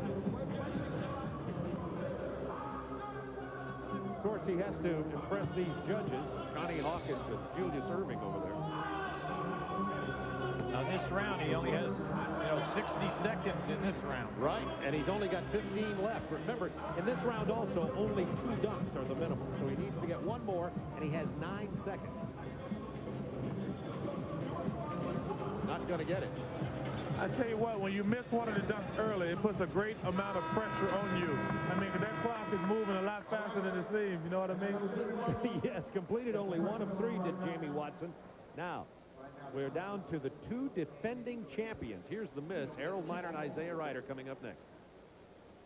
Wow. You know, the bad thing about trying to bounce the ball, if the bounce is not perfectly, the dunk is wasted. I mean, and it's too hard to do. But if you're going to bounce it, it has to be perfect every time on the bounce. You know, they've been trying to win a championship with bounces ever since Spud Webb in 1985. Well, you know, it's better for small guys. It gives them an advantage. But for the big guys, your timing has to be perfectly. So you see only 26 points for Jamie Watson.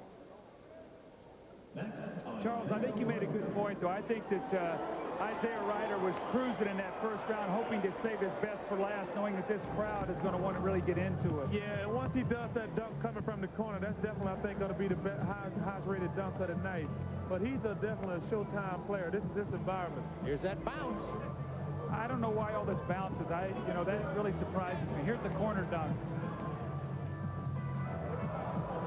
40 seconds left for Ryder to try to get 2 dunks. JR doesn't have enough room over here, he says. Still hasn't put one down. He needs 2, 30 seconds. He's trying to get these camera guys to move. He just doesn't have enough room to try this dunk. We've got about 10 cameras over there to cover you. That's the problem. You know how these press guys are. They're not even trying to get out of his way. Well, take care of that. Here goes Ryder. That's a beauty. How about it, Charles? Boy, that was very good, but he's rushing now. He got about 10 seconds to go. There's a lot of pressure on him now. I'll tell you what. He's got 5 seconds. Will he get another one in? No.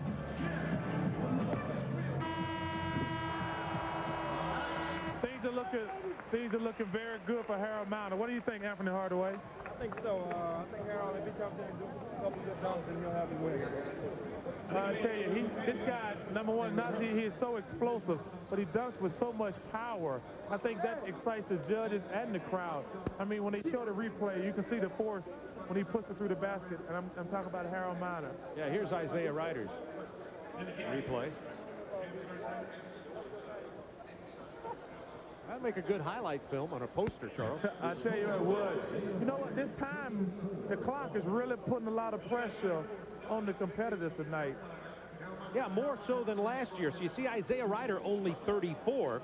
So already Jamie Watson eliminated. So Harold Miner has to beat 34 to become only the 3rd 2-time champion in the slam dunk competition history. Michael Jordan and Dominique Wilkins won it twice each. Oh, that may be enough right there, Charles. If he can just get one more semi-impressive in, he's got this thing won. But just look, he just dunks with so much power. Then them kind you can't try to block right there. Maybe it's the shoes, Charles. Oh, no, they're not my shoes. Scottie Pippen looking on. It looks like Harold Miner's going to walk away with his slam dunk championship. He's already hit 2. Oh, yes. This guy is so explosive.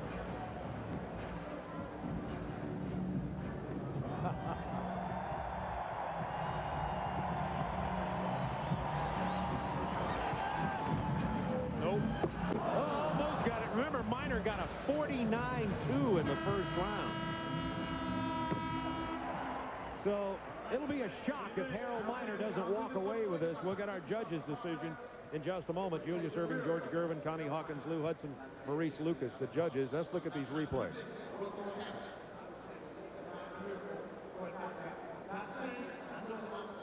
Could be Miami Heat night here. Could be. Glenn Rice won the AT&T long distance. Harold Miner. For Kevin Lockyer, he'd like to have a couple wins when they go back. The score for Harold Miner, Tony Smart. He stayed away from the lob. Yeah, all that he went to what he does best. Cradle the ball, send it down strong. And our winner is Harold Miner. No wonder he's smiling so much from Miami, who has won for the 2nd time. And tonight, no question, Niner was Finer, the 1995 Slam Dunk champion. We'll be back to talk to Harold and see the trophy presentation right after this. Is that it? Last time we tried this, Kelly didn't release himself on time. Not enough motivation. So this time, we're going to try incredible new Diet Pepsi. It's like no Diet Cola ever. If Kelly doesn't hurry, he won't get that uncompromising cola taste. 3, 2, 1 calorie that tastes like a million. New Diet Pepsi. All the taste you're after. See? He just needs the proper incentive. As one goes forth to unearth new treasures, one mustn't let primordial perspiration mess with one's style. Consider this discovery. Right guard, pure power, clear gel, antiperspirant. An astoundingly clear gel. Thus, it goes on clear without any flaky white stuff. After all, when it comes to protection, one shouldn't mess around. Right guard, clear gel. Anything less would be uncivilized.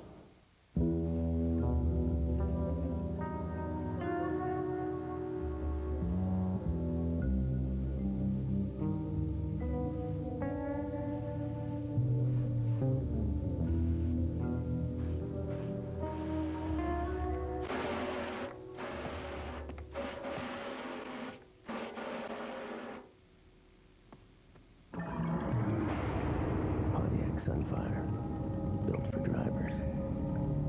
Find out what's going on in the inside. An in-depth look at the sports news of the day. TSN Inside Sports with Dave Hodge on Real TV TSN. This half is brought to you in part by Labatt, Good Things Brewing. By Right Guard Antiperspirant and Deodorant, anything less would be uncivilized. By Pepsi, Pepsi reminds you to be young, have fun, drink Pepsi. By Advantage Long Distance Service, from the Alliance of Canada's only full-service telecommunications companies. And by the new Pontiac Sunfire, built for drivers.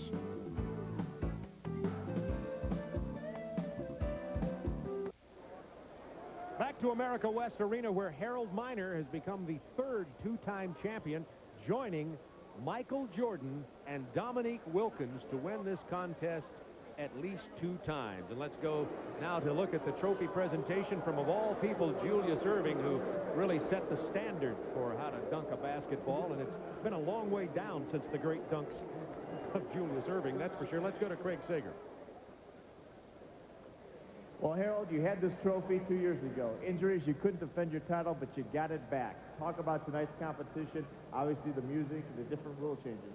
Well, first of all, I want to thank God for giving me the athletic ability to come out here and do what I did. You know, some great competition. JR is, you know, one of the greatest athletes that I've ever seen, and you know, to be out here and you know, and compete with guys like that is very rewarding for me. Hopefully, I can just build upon this now. What does this do for the Miami Heat? Your teammate, Glenn Rice, won the long-distance shootout. You come in and win the slam dunk. Well, I heard Glenn in the background saying it was a heat wave in here. You know, we took the trophy, so, you know, it was very good. It's very good for the organization. Well, the heat wave stormed over the Minnesota Timberwolves. Isaiah, you didn't have a chance to guess really better good competition at the end because you missed the one between the legs. Yeah, I was trying to go baseline, go between the legs.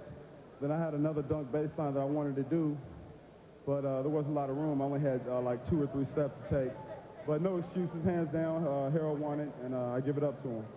Okay, will you be back again to try to get it back from Harold? Oh yeah, I'll be back.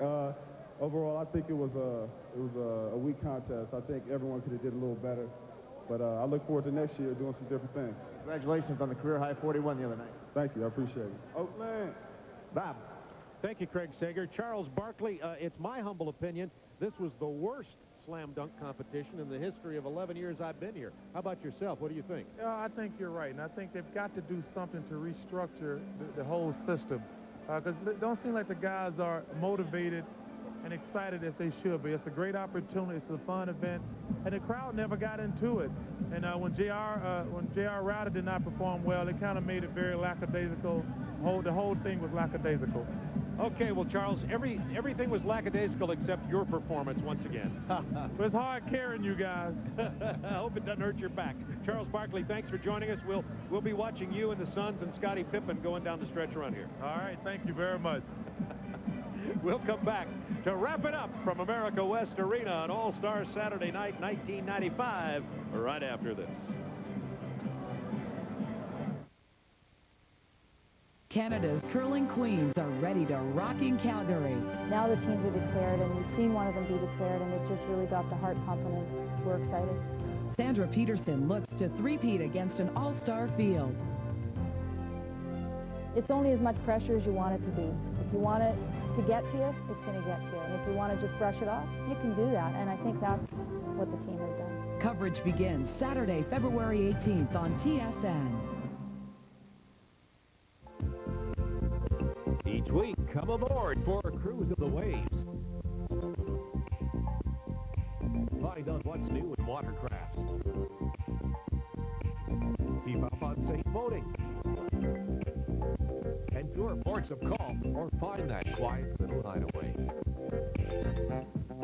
Sit back and enjoy the pleasures of boating. The Powerboat Television Show, weekly on TSN. Rap Films presents the extreme adventure that ski dreams are made of. Unreal Action Skiing.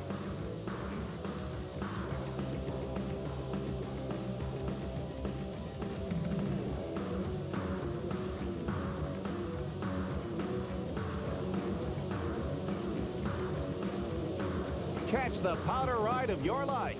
Unreal Action Skiing, weekly on TSN. It's the dawning of a new ice age on TSN. Monday night, the puck drops here as Paul Romanuk and Gary Green team up to bring you the world's fastest game.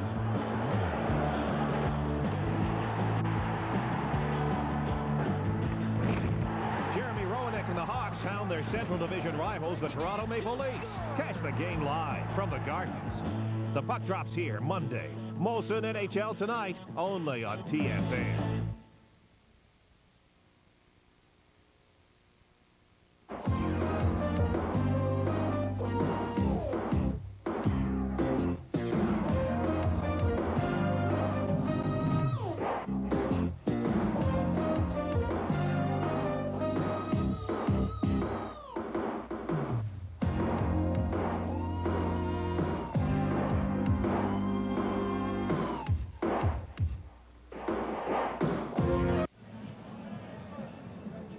We're back to America West Arena, and All-Star Saturday Night 1995 is history. Everything got underway with the Schick Rookie Game, and let's take a look at some of the highlights from the Schick Rookie Game. The All-Star in that, the MVP, was Eddie Jones. Eddie Jones had 25 points, 6 steals, as Cotton Fitzsimmons' white team beat Al Attles Green in overtime, 83-79. Glenn Robinson faced the white with 21 points. And then at halftime of the Schick Rookie Game, there's the MVP, Eddie Jones. At halftime, the youngster from Strongsville, Indiana, Mike Hoban, missed his $1 million shot. It's back to algebra and running suicides with the junior varsity basketball team when he goes back to Strongsville.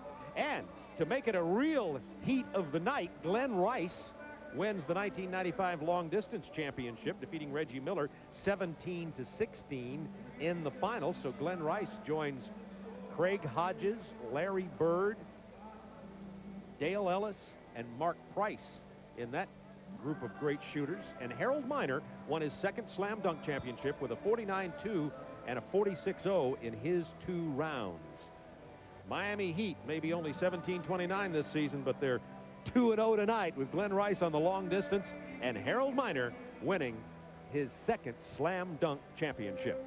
NBA action continues on TNT Tuesday night when the Utah Jazz take on the San Antonio Spurs. Ron Foulin and Jack Gibbons will bring you all the action. Then on TBS NBA Thursday, Vern Lundquist and Chuck Daly will be in Charlotte when the Rockets square off. Stitched for up to $300. For that price, Smith & Sons will advise on brawly etiquette. It's a nice, gentle roll, down to the bottom. And you've got a properly rolled umbrella. And that's always a sign of a good gentleman, you see. A nicely rolled umbrella. This is the Lost and Found department for the London subway. 8,000 umbrellas are stored here. This is sort of an orphanage for umbrellas, wouldn't you say? Yes, they enjoy their life here while they're with us. For the British, there's no shortage of variety in brawlies. Rather good for the sporty types. If I pull the handle out, you'll see it contains a sword. Something like a courting couple. Siamese twins, anything you like. You make a little tripod of yourself, like so. You could always tune into this musical umbrella. Its speakers are built in.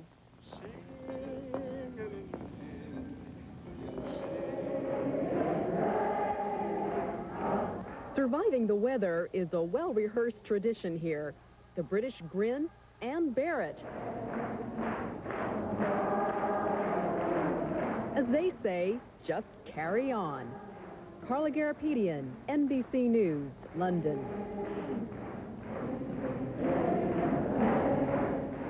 We all have our passions. That's Nightly News for Sunday. I'm Giselle Fernandez. Tom Brokaw will be here tomorrow. For all of us at NBC News, good night, everyone. Have a good week. NBC News, now more than ever. It's a matter of life and death, but do you know what heart failure is? You ought to. It could put your life on the line. How can you stay alive? Watch NBC Nightly News Monday. Good evening, I'm Asher Blake. Fire could have taken all of their lives, but quick thinking from a 5-year-old saved them. We'll have that story at 11 on the Night Beat. All you need for outdoor fun is under the dome. Come to Michigan's largest, the Boat Sport and Fishing Show at the Silverdome. Hundreds of boats at best deals. It's the place to buy your boat. Plus more fishing tackle than any other show. The Boat Sport and Fishing Show at the Silverdome. I've never played basketball with makeup on. Just dead on serious, just determined. If I'm not doing a photo shoot or if I'm not making an appearance for the team, then I'm pretty much at home bored and usually stressing out about basketball. Doing this, I'll be able, it takes my mind off of all of that. I'm able to do other things and meet new people and sit around and smile in front of a camera.